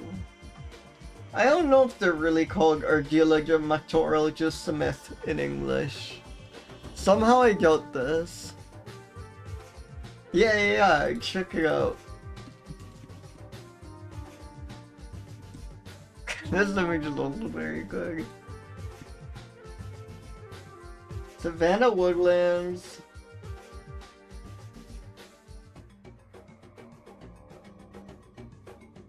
Hey, welcome Tengu, welcome. I mean, we've had one thing that, like, we've had one extremely good creature today, which is, Gregor Hog Badger. The Gregor Hog Badger was wonderful. That one lives up to the expectations set by last stream. Characters are defended with vocalization, chases, and fight, expect during mating season when foreign individuals are permitted to enter. Fights may occasionally result in death of the loser. Jesus. Like, fights to the death are already rare-ish, I feel, between con-specifics. At least I haven't seen it, but like in squirrels is especially crazy. Could you imagine just like... That's messed up. That would be traumatizing, just seeing like a squirrel murder another squirrel. Jesus. Yeah, I think making Morak got like one of the highest scores.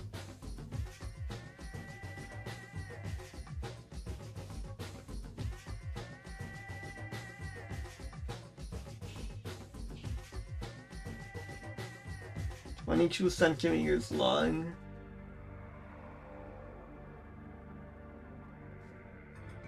Yeah, their fur color varies geographically.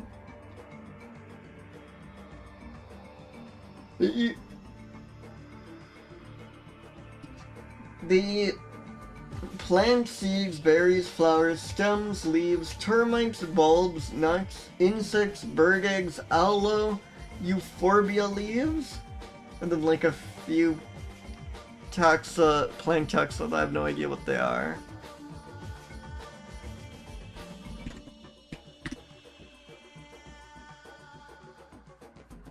I mean, they're yellow and black. They're like the perfect ripe banana colors.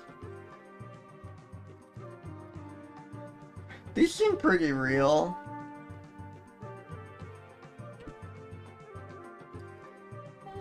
Like yelling there.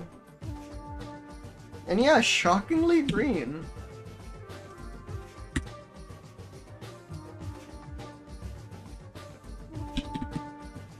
Crazy colors on the squirrel. When a predator is near, they all team up to make really loud, scary noise. Yeah, I'm with you, Valerie. Yellow's like the green. Yeah, Archibald too. Yellow's like as green as it gets here.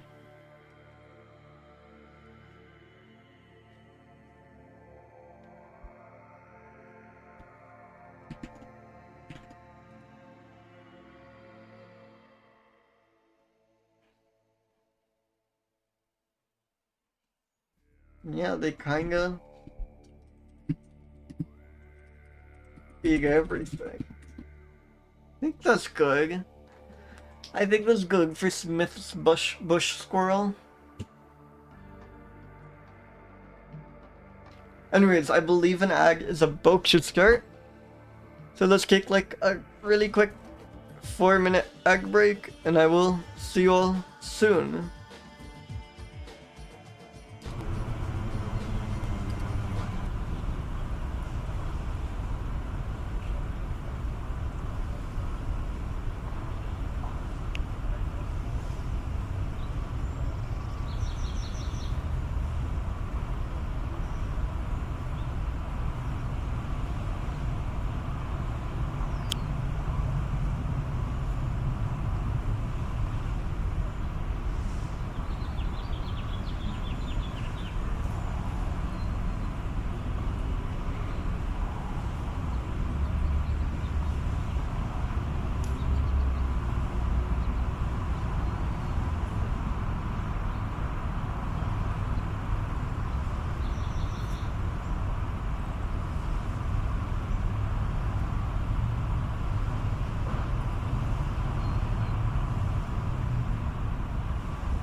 Hello, welcome back everyone. Welcome, welcome.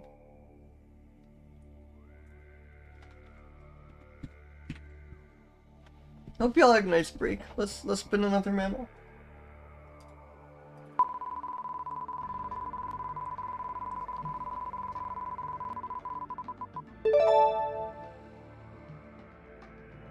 Mimon? Mimon?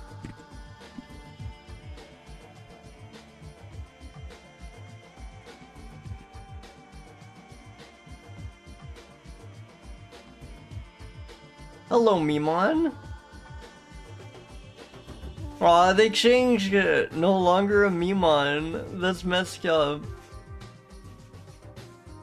Okay, most sources still have it as Mimon, maybe. Some do at least. Gbif still will. I love how flat. I love this insane nose leaf. I love how flat its face looks like. I love the ears. The three of them? They're like... Excuse me?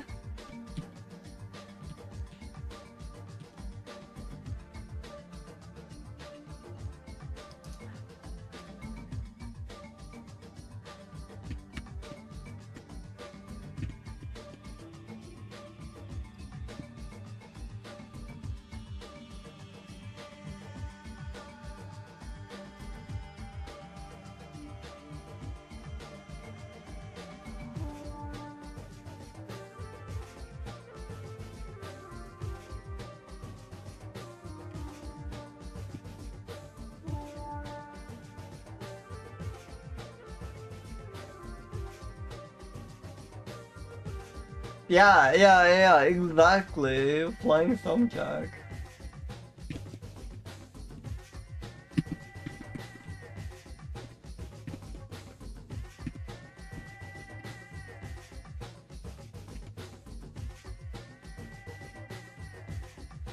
It's so goofy looking.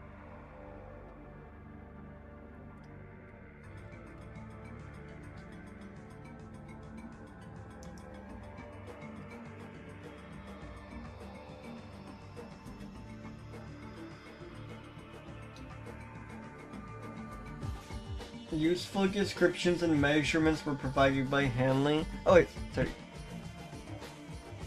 Goodwig and Greenhall, Hudson and Hill, Genoways, Williams, Swainpool and Genoways, Gardner and Patton, Hall, Brussig and Charles Gomini and Petregal.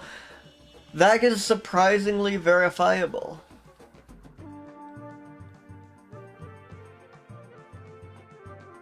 Unusually large number of captures were in very early evening. Does not include Kopke. Is there like anything about the bag itself or just weird taxonomy stuff? I guess we know it's active earlier than usual. Early riser. Yeah.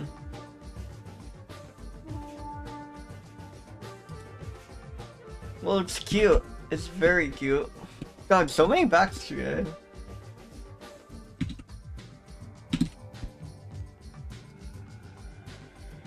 No, this one's ripe. This one's reggae.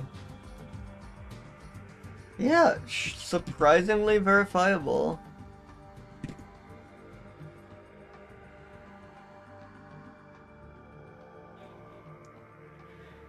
Humongous. It just seems kinda tiny to me. Green, he was saying something about where they're captured. 9 in well-drained forest, that's pretty green.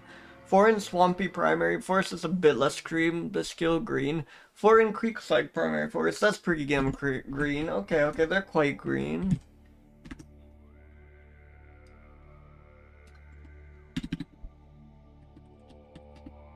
Awesome look to this one. Wakes up surprisingly early. Just really good ear-nose combo, I think. Yeah.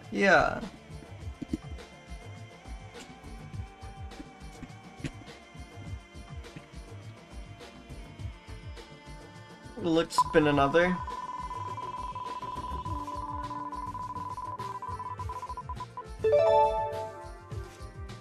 Peromyscus?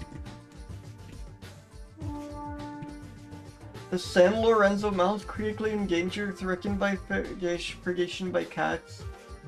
No. Often called Geomys.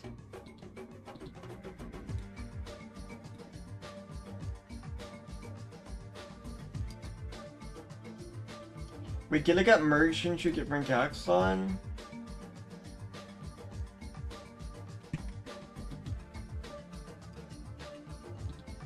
Very confusing. I think it did though.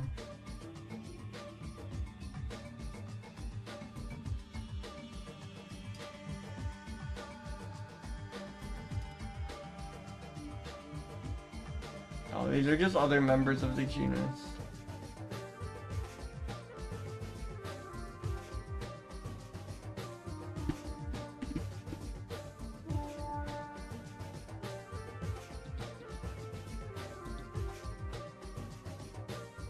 Do we have an exhibit illustration at least?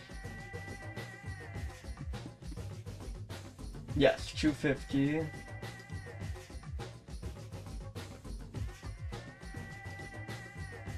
I mean, that's a mouse. It's quite cute. I like how round exteriors are.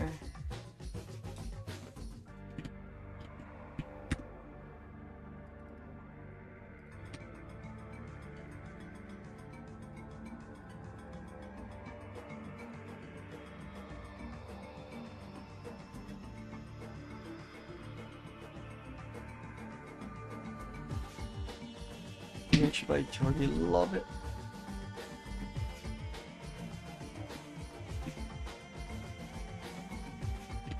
And this is the San Lorenzo mouse, of course.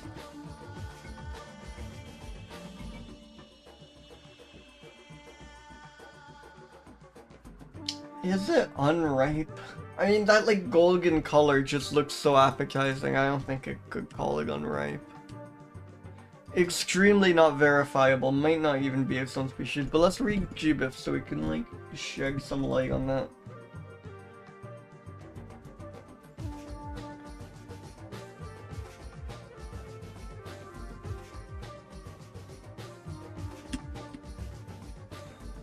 Mammal? Revised by J. Mammal? Good name. Probably Journal of Mammalogy or something, but I like to believe that just this is John Mammal.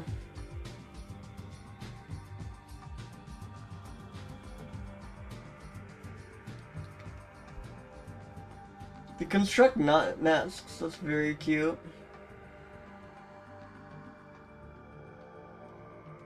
Log of sticks, dry leaves, and other materials. Yeah.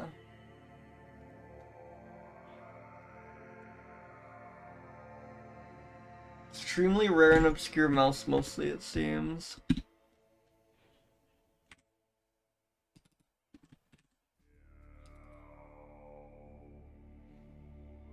Muscle comes from little mouse? Wait, that is wonderful. Is there like a story there? Again, yellow is basically green, I think.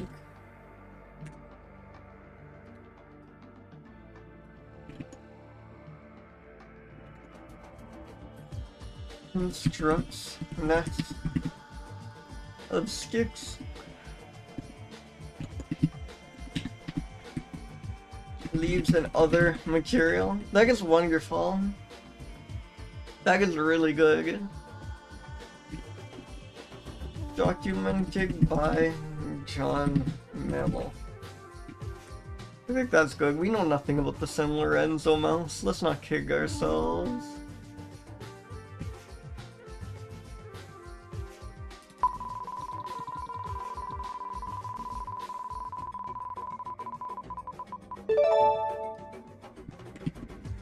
Dipodomys heermanni. Yes! Love a kangaroo rat. This one is so strange. This is a worm. It has no limbs. This is the snake. Because the appearance of a flexed bicep resembles the back of a mouse. I wish we still had that metaphor. I wish we thought of like biceps as like little mice. Wonderful. I love words.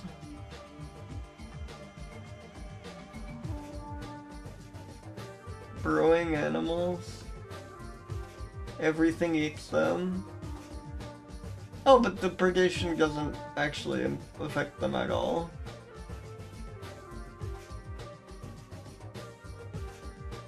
They manipulate the tunnels already made by burrowing animals to make their own. How fancy their house is depends on the quality of soil. They take dust baths, wonderful. They travel bipedally, wonderful.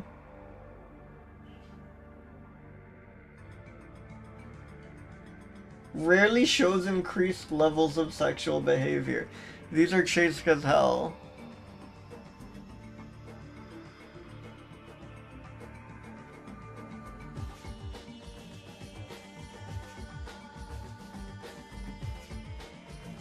Young begin hunting and scavenging.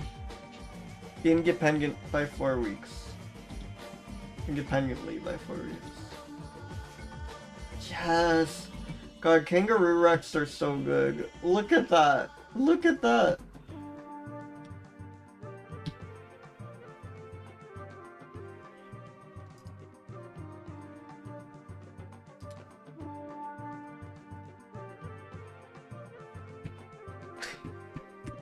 Yeah.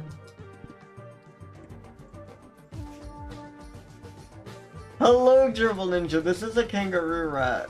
Specifically, this is Heermann's kangaroo rat.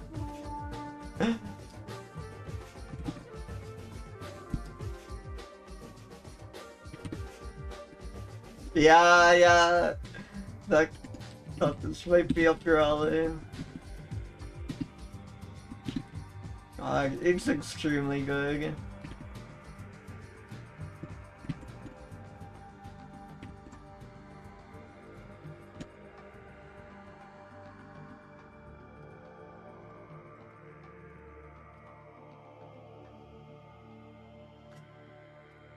Wait, awesome observation. They can fly. UFO sighting? UFO sighting? They can fly? This is one of the greatest images I've ever seen. Oh, they fly now.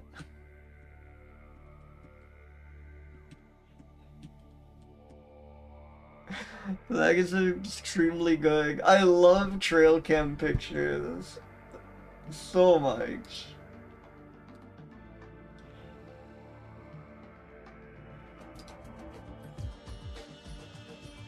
You did research on this? On Heermann's kangaroo rat? Wait, Forrest, is that real?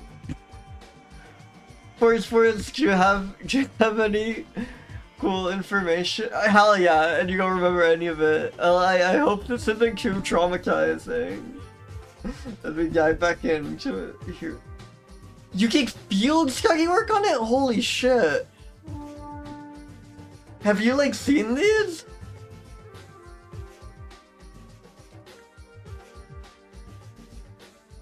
That's insane! That's amazing! If you happen to have any photos you wanted me to use as part of the review, feel free, but I have no idea if people have. That's so cool though. It's GIS stuff, wonderful. I could go GIS. Seems like it could be a fun toy to mess around with. I want to layer filters over maps and stuff, and I want to plot data.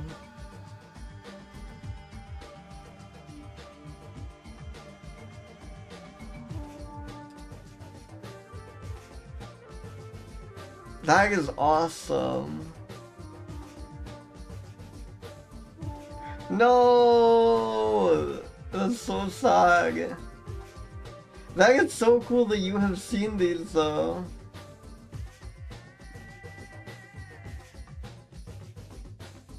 Yeah, because this thing just lives in California. Holy shit.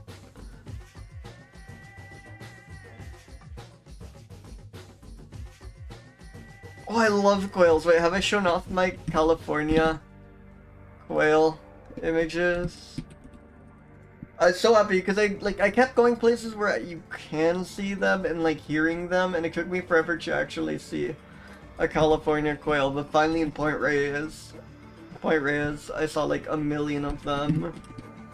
And oh yeah, it's right here. Quails are so good. I love their shape. I love how like plump and dignified they look with the crest.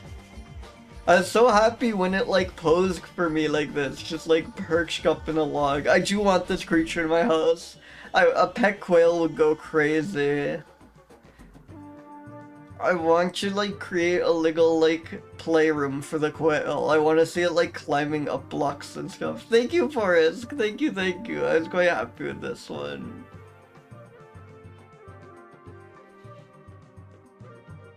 Yeah, I've been like, I don't know, I've kind of splurged on a camera and I've been having so much fun like photographing critters. It's been so good. They're all on my like iNaturalist if you ever want to like see what animals I've been looking at. Yeah, okay, so these are one of those. I've run into that on some other like desert rodents and it is so insane. Like I would get like if it was fruit, it would still be shocking, but I could understand an animal that ate like cactus fruits, like prickly pears, and got all the water it needed from that. But it's crazy to not drink water and get enough from like seeds, you know? They seem so dry to me.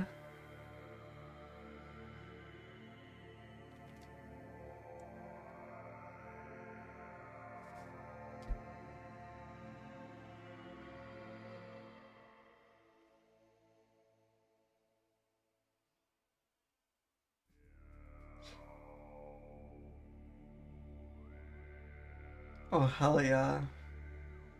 It is extremely cool that they can show that, yeah.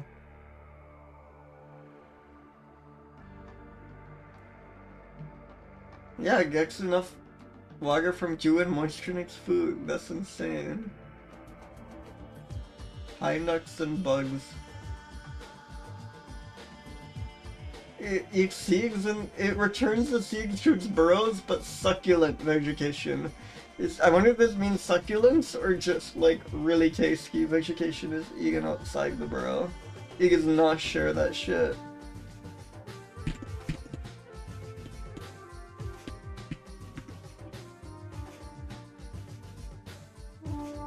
No. Well. No. Not unripe. Very verifiable, Forrest. Just confirming they're real. How much more verifiable can it get? I trust Forrest. I trust Forrest wholeheartedly. Desert dweller. No, desert dweller means not green.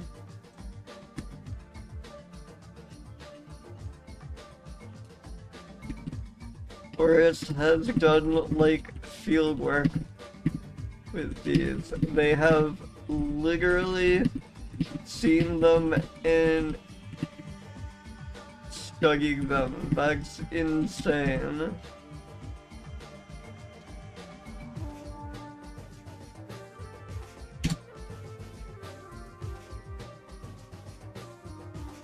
That's great. Another of these gets enough water from its food, does not need to drink. Which...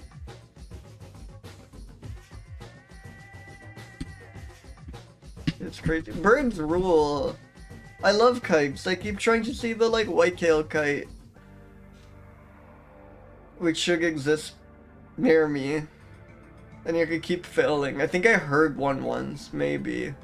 at the marina, or at least I think Merlin told me I gig.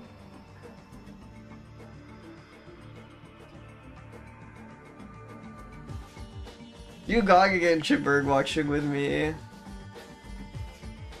Once you're like, I don't know, once you like start making a really conscious effort of it every time you go out, I think you quickly get better. I was like horrible at noticing birds before I started getting like super into bird watching, and now I feel I'm not great at it, but I do notice them so much more than I ever did before. I love it. I love doing it so much. It's been so fun.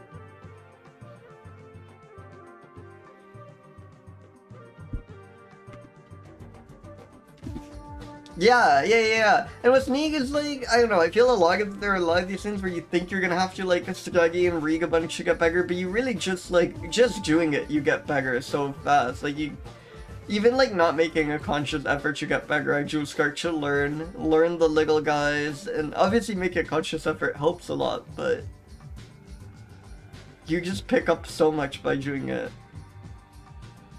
Yeah, exactly. And this like drives me crazy. I don't get why I never got this sooner, because I love reading about animals and I love seeing a creature, but I never like thought to like figure out what animals I was seeing, and I think it just came from me just assuming there's no way I could just go outside and see anything good, right? I definitely thought I was just seeing like one or two kinds of birds over and over again.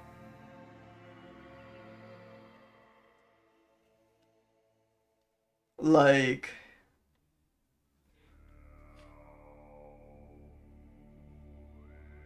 but like actually learning their names and like being like, wait, I haven't seen that bird before, or like, oh, I've never seen that bird this clearly, or just like, oh, that's a bird I don't see often, it's great. Like, yeah.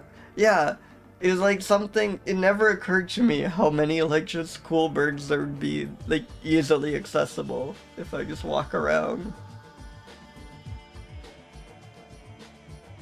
No, it's like genuinely like a addictive hobby. I don't know, it's like I have been like completely sucked into it just by like not doing it at all until a couple months ago.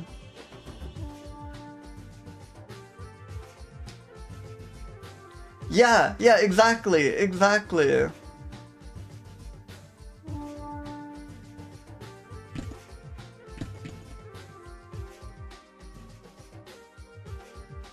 Oh yeah, wait, we forgot the... He brings thieves back home, but if it comes across some succulent vegetation, oh, you know it's eating it right then and there. I think that's good.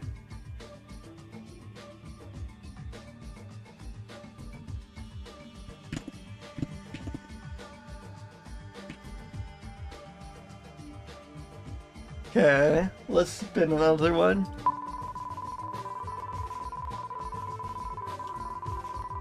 yeah, Vionies. With the tropical Cryptotis. It's weird because Cryptotis means like mysterious ears, right? Like cryptic ear. Yeah, small ear, right? Because cryptic just means hard to notice. You can't see the ears. They're the small-eared shrews. We've had this before. I need to remember. Embarrassing.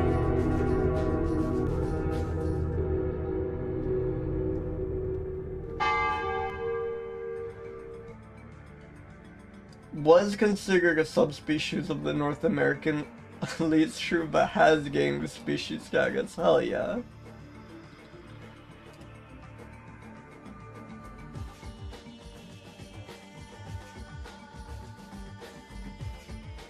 Awesome illustration. I love this.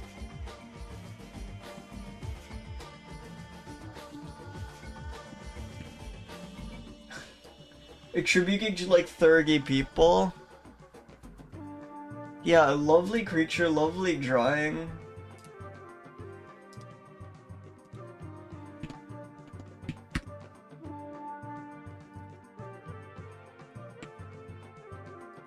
Just great. Just fantastic stuff here.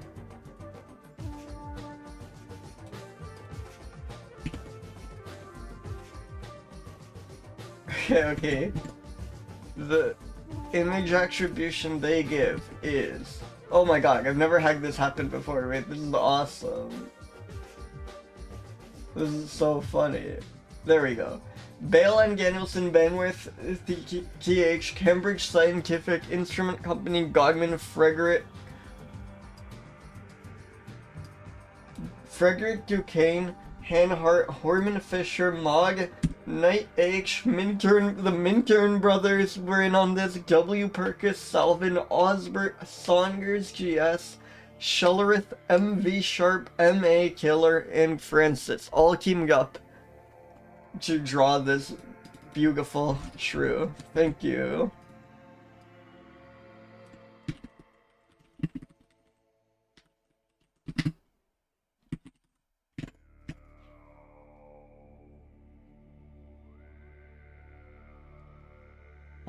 Unripe? Well, let's read about it.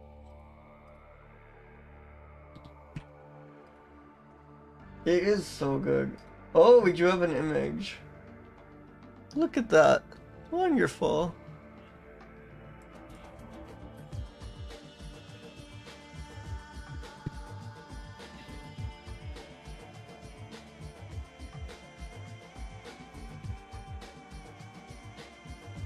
Probably most similar ecologically to the North American lace shrew, makes sense given that they thought it was a subspecies.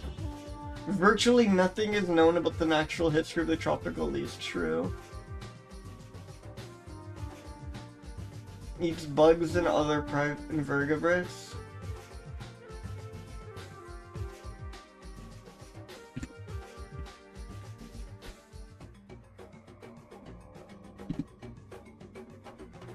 I don't know.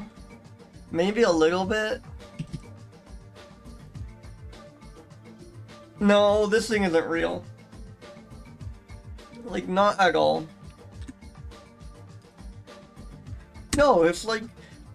Cause, like, you know, they're confused with the North American lace shrew. It doesn't get much smaller than that. Is it green? It lives in tropical. It's tropical. That feels pretty green to me.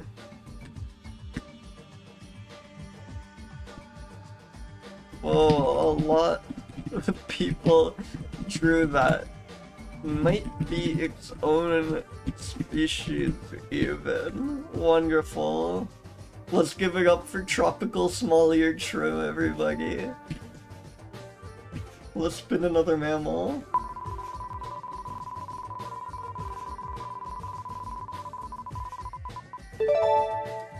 Myotis macropus is a mouse-eared bat. Southern Myotis.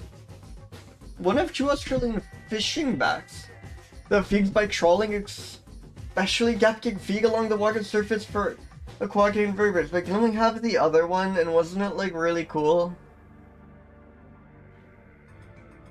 It is crazy that it just like scoops up fish with its feet, you know?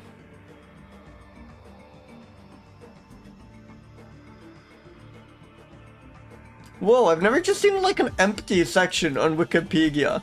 It's very concerning that there's a section just called emergency behavior and has nothing in it. Yeah, that's what I thought. We thought we had one, but then it wasn't one, but now we maybe actually have one? Let's go.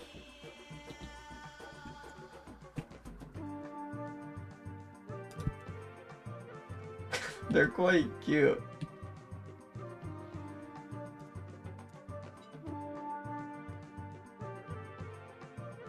Yes! Look, I get fish! Confirmed! Confirmed to be a fishing bat. Holy shit.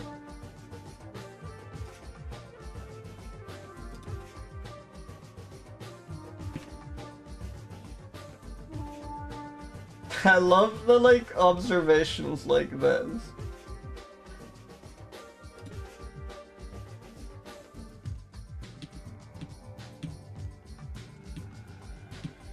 They're so cute.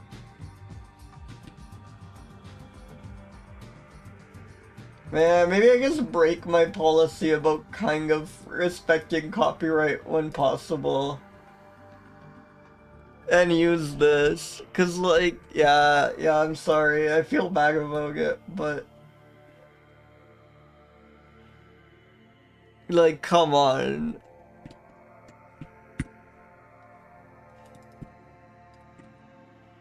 That is insanely cool. I was also expecting like much smaller things or something. It's crazy that I can just pluck something of this size out of the water and like it's still able to fly with that. Because I think of as bats as like mostly eating like tiny bugs and something, the microbats, right?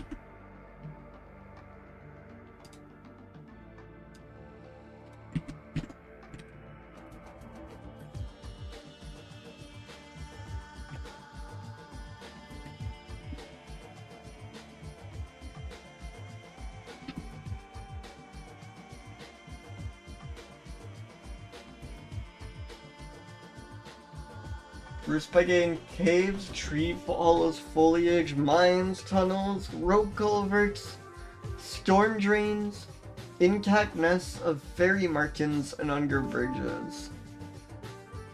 Those are beautiful places, but not that green.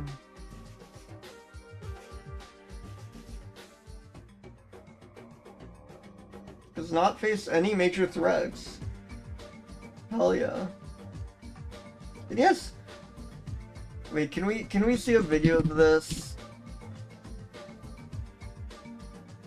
I wanna see one fish so bad.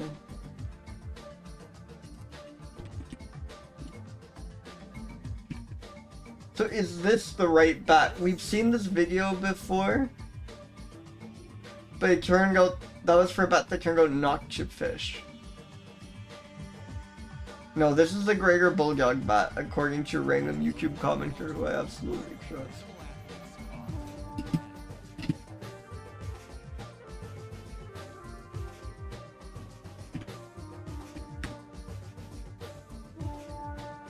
This thing is ripe as hell. Verifiable! We have proof that they do actually do that. Like 64. Not very green. An actual fishing bat. Like for real. This time.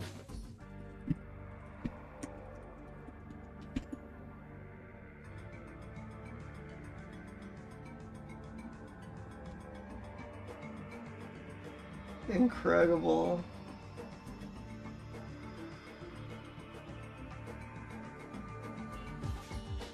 Whoa! They find prey by using echolocation to detect small ripples on the water. That is... their echolocation lets them pick up...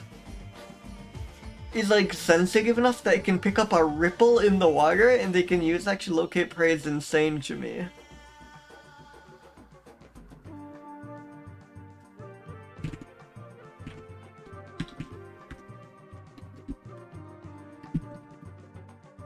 They find as a playlist, hell yeah. By detecting ripples via echolocation. Incredible. Yes! Week old baby bat loves to scratch. God, it's so cute. It's so cute. It's so cute.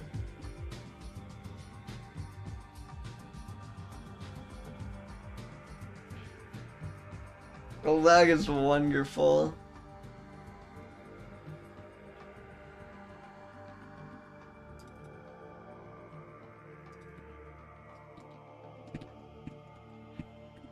Week-old baby loves a scratch. Alright, that was really good. Let's spin a mammal.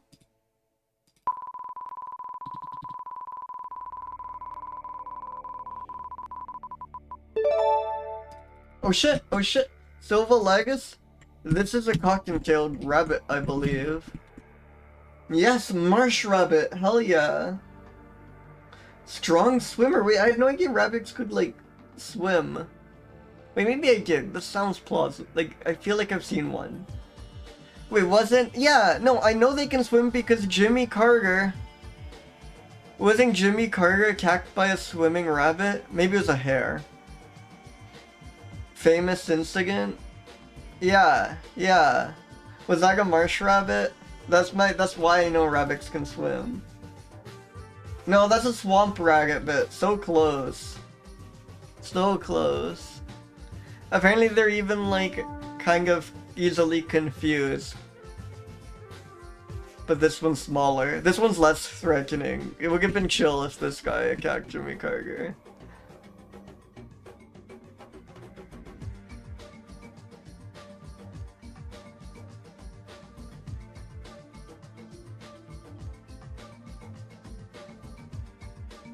They look quite beautiful. I've never seen like coloration like this on a rabbit. Look at those tiny stumpy limbs.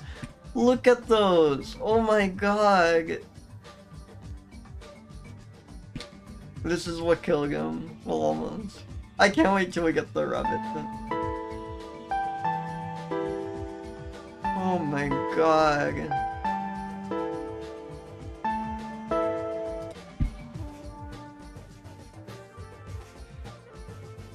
Yeah, birds eat it, but so do alligator, snakes, bobcats, foxes, and coyotes. They're even more aquatic than swamp rabbits.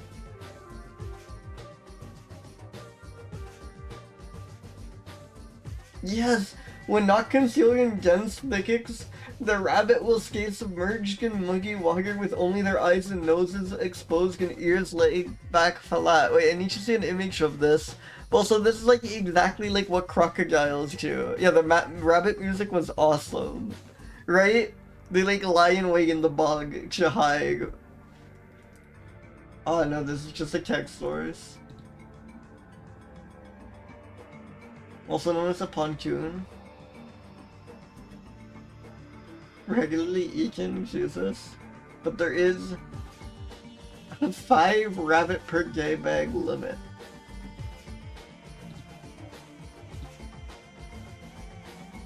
Look at that stern expression, oh my goodness. Awesome photo. Yes! God. It is kind of beaver rabbit. Look at the baby one. Oh my god.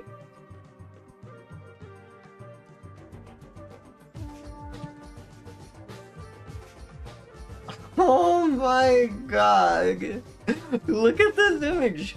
Look at this strange toad that has made it to this person's doorstep.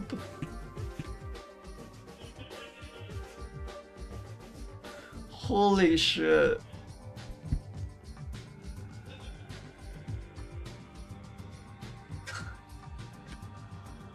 It's too damn cute.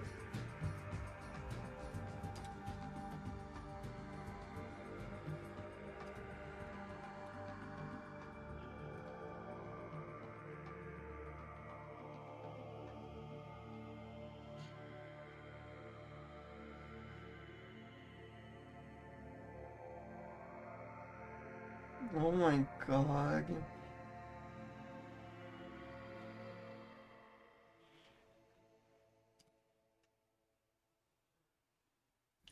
It is so round. Bunnies are so good. That's the thing.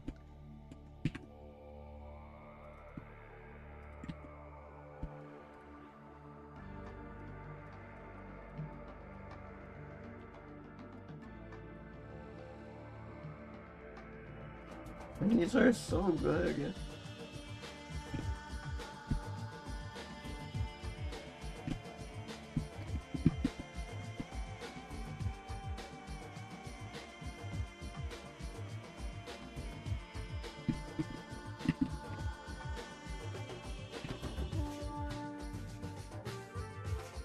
I love that these are just like basically aquatic.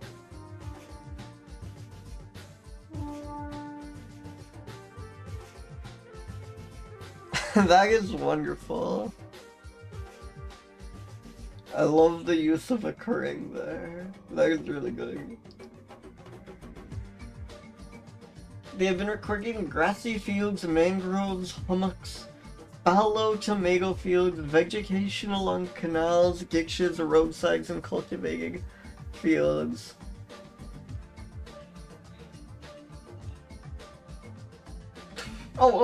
They're not just good swimmers. No. Marsh rabbits like to swim. They enjoy it, thank God. They walk instead of hopping? Oh. Using an alternate paddling motion, especially in warm water, is also an extremely cute description.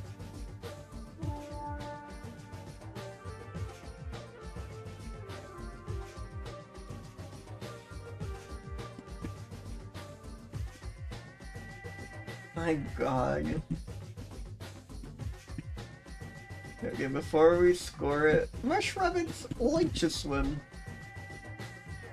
And then sub-comment, using an alternate paddling motion, especially in warm water. Nah, this thing is so ripe. Oh, this is quite verifiable. There's like a million photos of these. I know it's like not that big of a rabbit, but it's so like rotund here that I want to give it some credit for that. Marshes aren't super green. Ooh, Fogork. We love Fogork.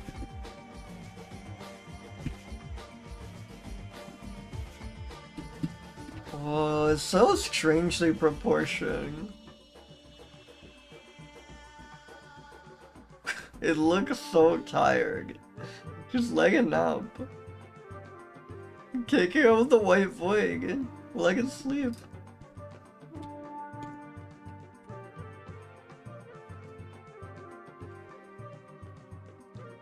Not the one that attacked Jimmy Burger, though often mistaken for it.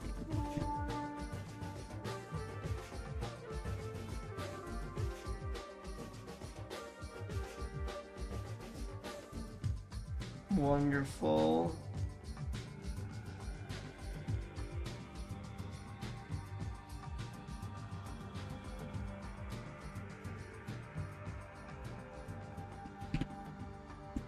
Wonderful.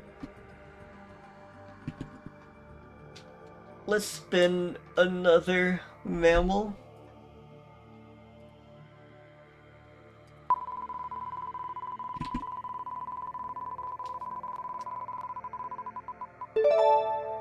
Whoa, Przewalskium alberostris. I feel like we've had this. We've had like a very plush sounding genus before. Oh my God. Yes? Awesome. I like how like giant its antlers are and then how like kind of like scrawny and meek it looks. There's a really good like kind of mismatch here that I appreciate.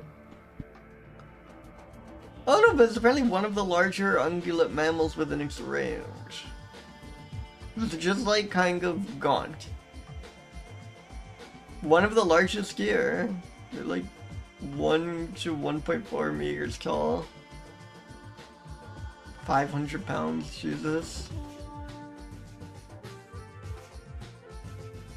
Really good rolls to get.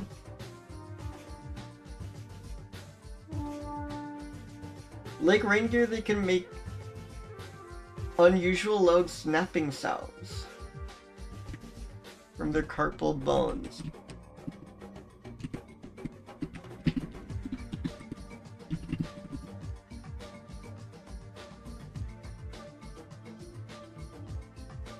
We don't know why. Actually, first I should see if this one does.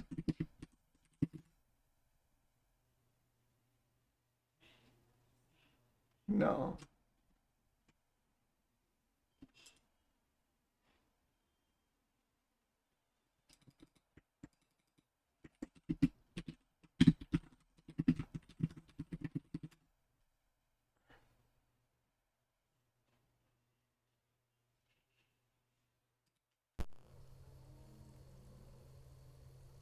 Not the spot where the Joe is peeing. Okay, wait, I think we're getting a little distracted.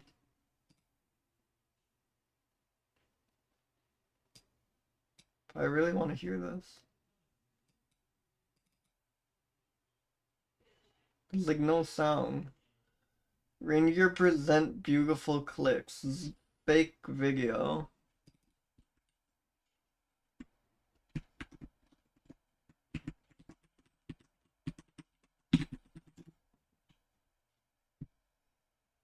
Oh, rubber candles are these. Oh man. Extremely pretty. Not what you expect Georgie at all. That's kind of awesome. I just think of them as like eating nothing but grass and stuff. I guess it makes sense though.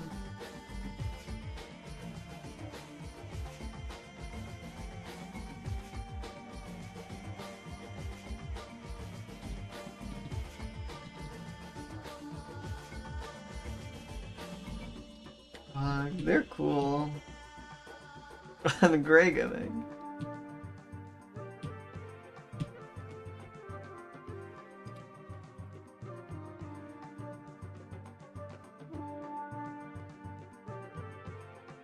Oh my god. Whoa! So Thorod's gear could become on its way, you know? I'm sure you're gonna get a visit one from one any. You know, it's like how people plant like flowers to attract pollinators. If you just get enough of these ones, if you get enough of those, pretty sure Thorod's gear is just gonna show up.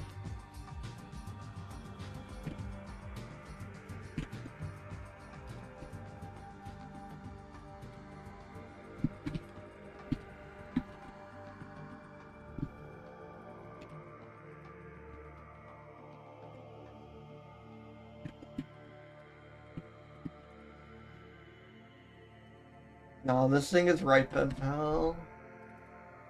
Seems pretty well documented. Let's read about it first. Another good swimmer, but does it like to swim? Now I'm mad that they don't specify that. It should always elaborate whether they're good at swimming or they also enjoy doing it.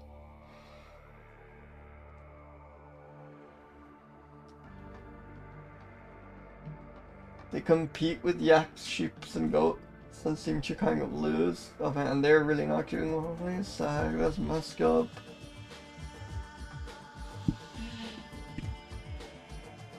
Beautiful creatures. I mean, yeah, it turns out they are humongous. Wait, holy shit.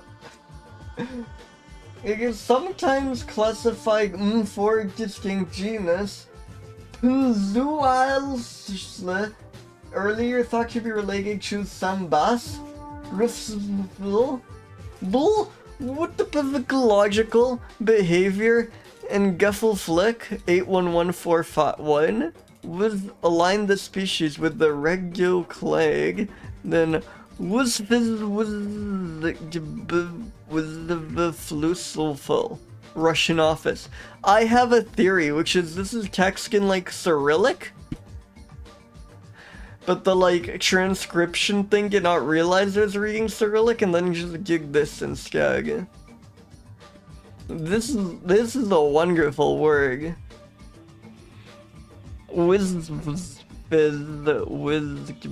But there's some like English. Yes, you can go ahead and add WTPVQ logical. Who, as an adjective, who even cares at this point? Well, I'll figure something out.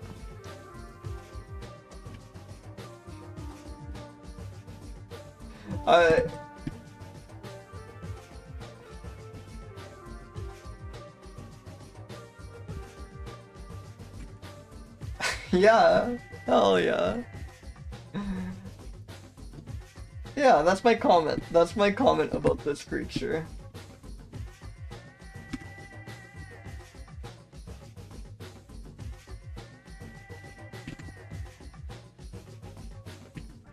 Alright, let's spin a mammal.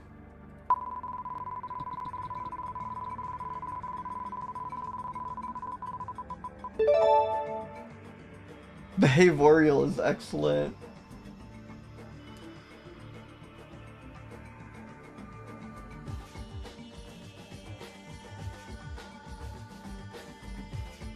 There we go.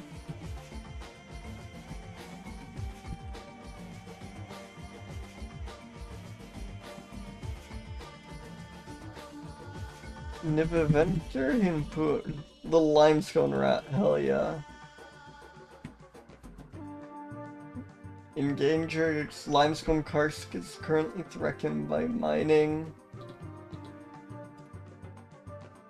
No observations. This photo looks crappy enough that I believe it is in fact this rat.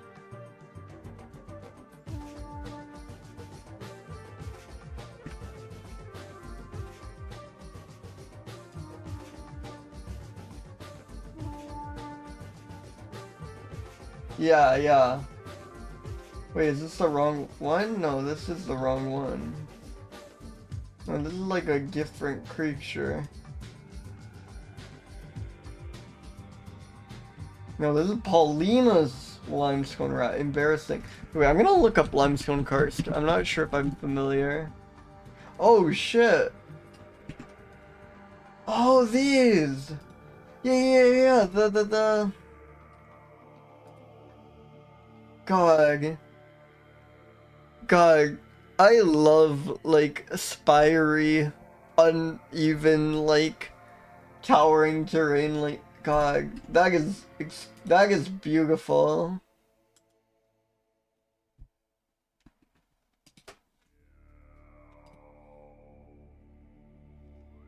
And thank God they have their own rat, at least for now. Chocolate Hills. Holy shit. Wait, these are incredible. Well, I've never seen these in my life.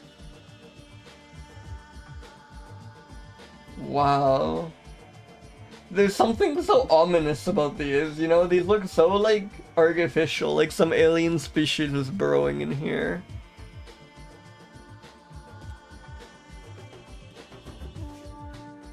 That is wonderful.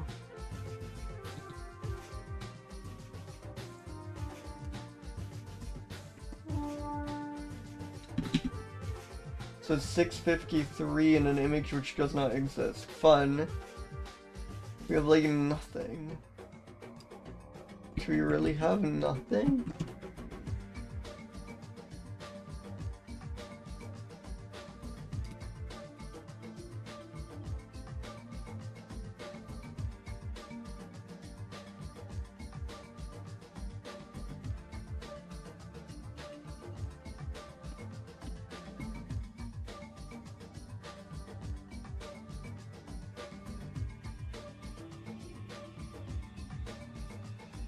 Oh?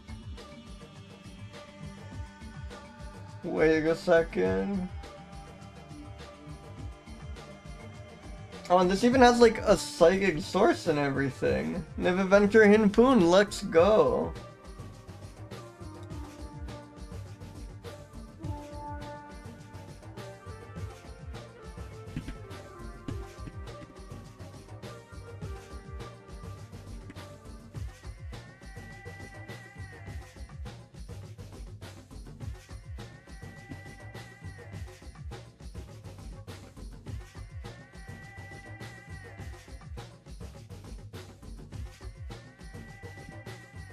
Oh, that's really neat.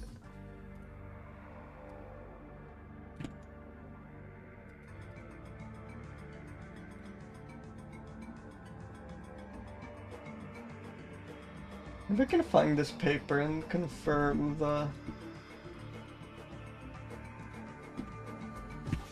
citation. Or if that info was even from this paper, maybe it came in separately.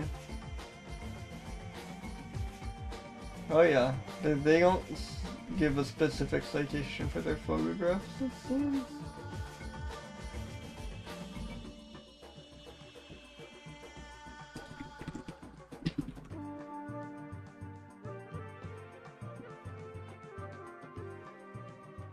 Yeah, it seems they were the ones who trapped it, so I think this is the proper attribution. Maybe? Wait.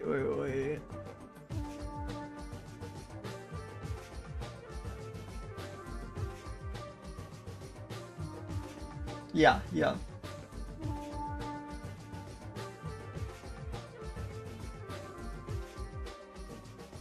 Some pieces of its skull were found inside the back cave near the temple. Awesome.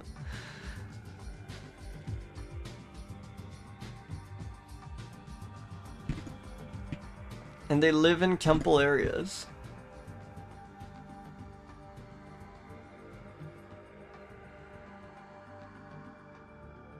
Can I hallucinate that sentence? Oh yeah, no, they live in temple areas.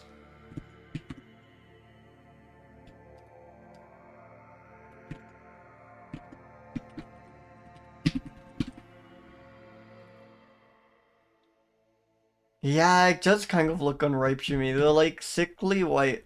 It's a really cool creature, but there's something slightly off-putting about it.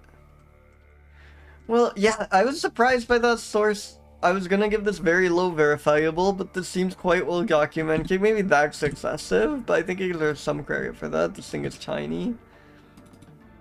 Aside from those one chocolate hills, I don't think of it as very...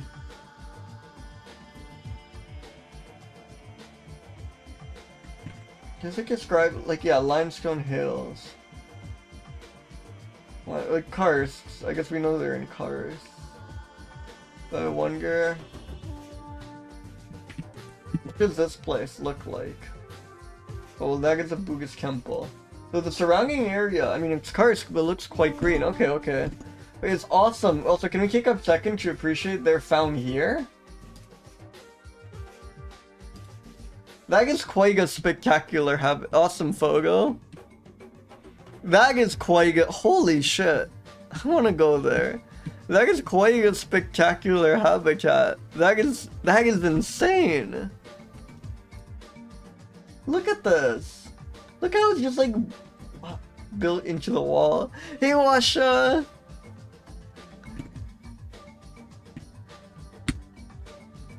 Oh my god. Okay, so surprisingly green.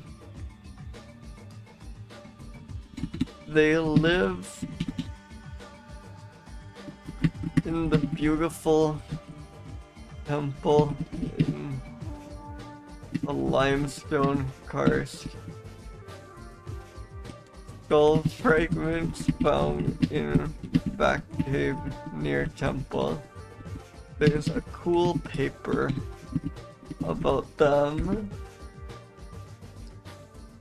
I'm getting pretty hungry, so I think I'll do like one more spin and then call it. Sorry for ending early, but I'm also a little sleepy. I don't want to run out of energy. Yeah, I would love to go to Southeast Asia. Like, animals and like just the geology of it and stuff seems so good. Dilogipus and Druzy. And Druzy killed Jerboa, let's go. Love to end gig on a Jerboa.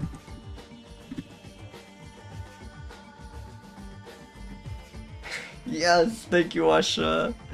I was hoping that would be posting. Jerboas are so good. Whoa, this is like the least Jerboa looking Jerboa I have ever seen. Okay, this image is quite Jerboa. But what's going on with these ears?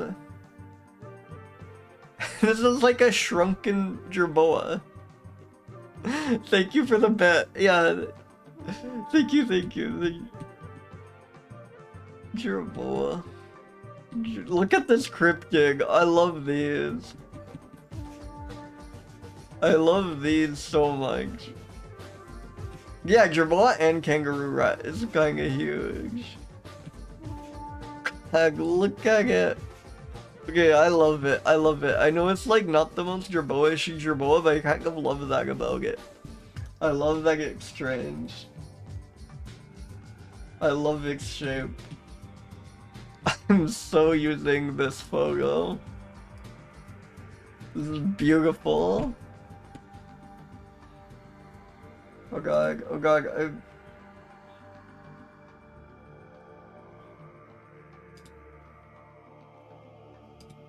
I've messed. Oh yeah.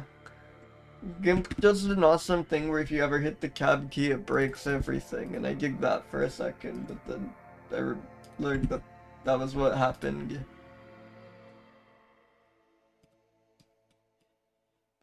This is really good. It is quite dribble-esque. I love this. Jan Eber and Ivana Brova have like provided so many images for us, especially since I started like actually trying to respect licenses when convenient. I do really appreciate them, like licensing everything under CC BY.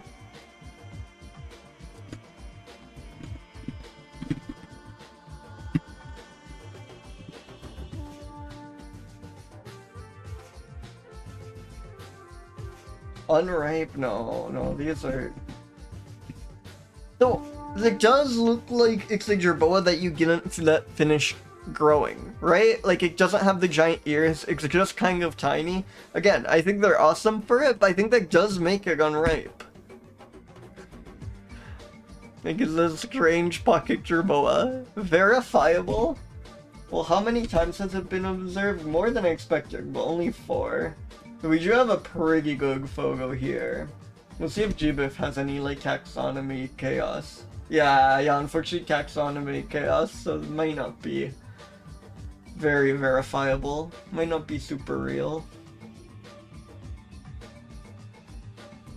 Lives in salt depressions among coarse gravel, low mountain, semi-desert, and desert.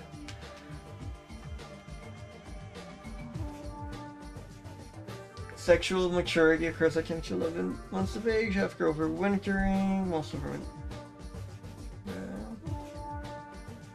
They mostly eat seeds, green plant materials, roots, and bulbs. Rarely insects. What does a salt depression look like? Is that like a salt flat?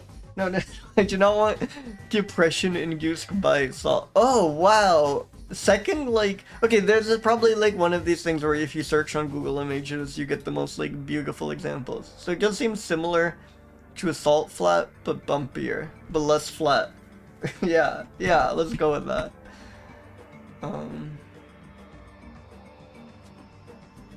No, unfortunately quite cryptic. Unfortunately quite tiny. Unfortunately not that green, but thank god it's unripe. Holy shit, awesome. I love how not typical jerboa it is, where jerboa lives in salt depressions, which seem quite stunning. Wonderful. Really good mammals today.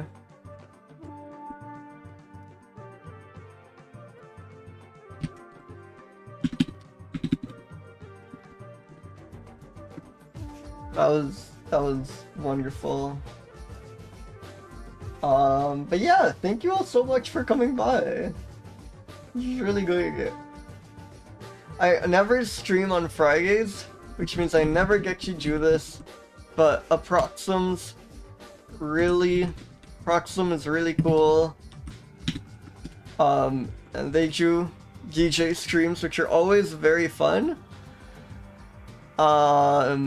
They're also just an extremely talented artist in like more or less every medium there is. So, yeah, please check them out. Thank you all so much for stopping by, and I will see you all next time.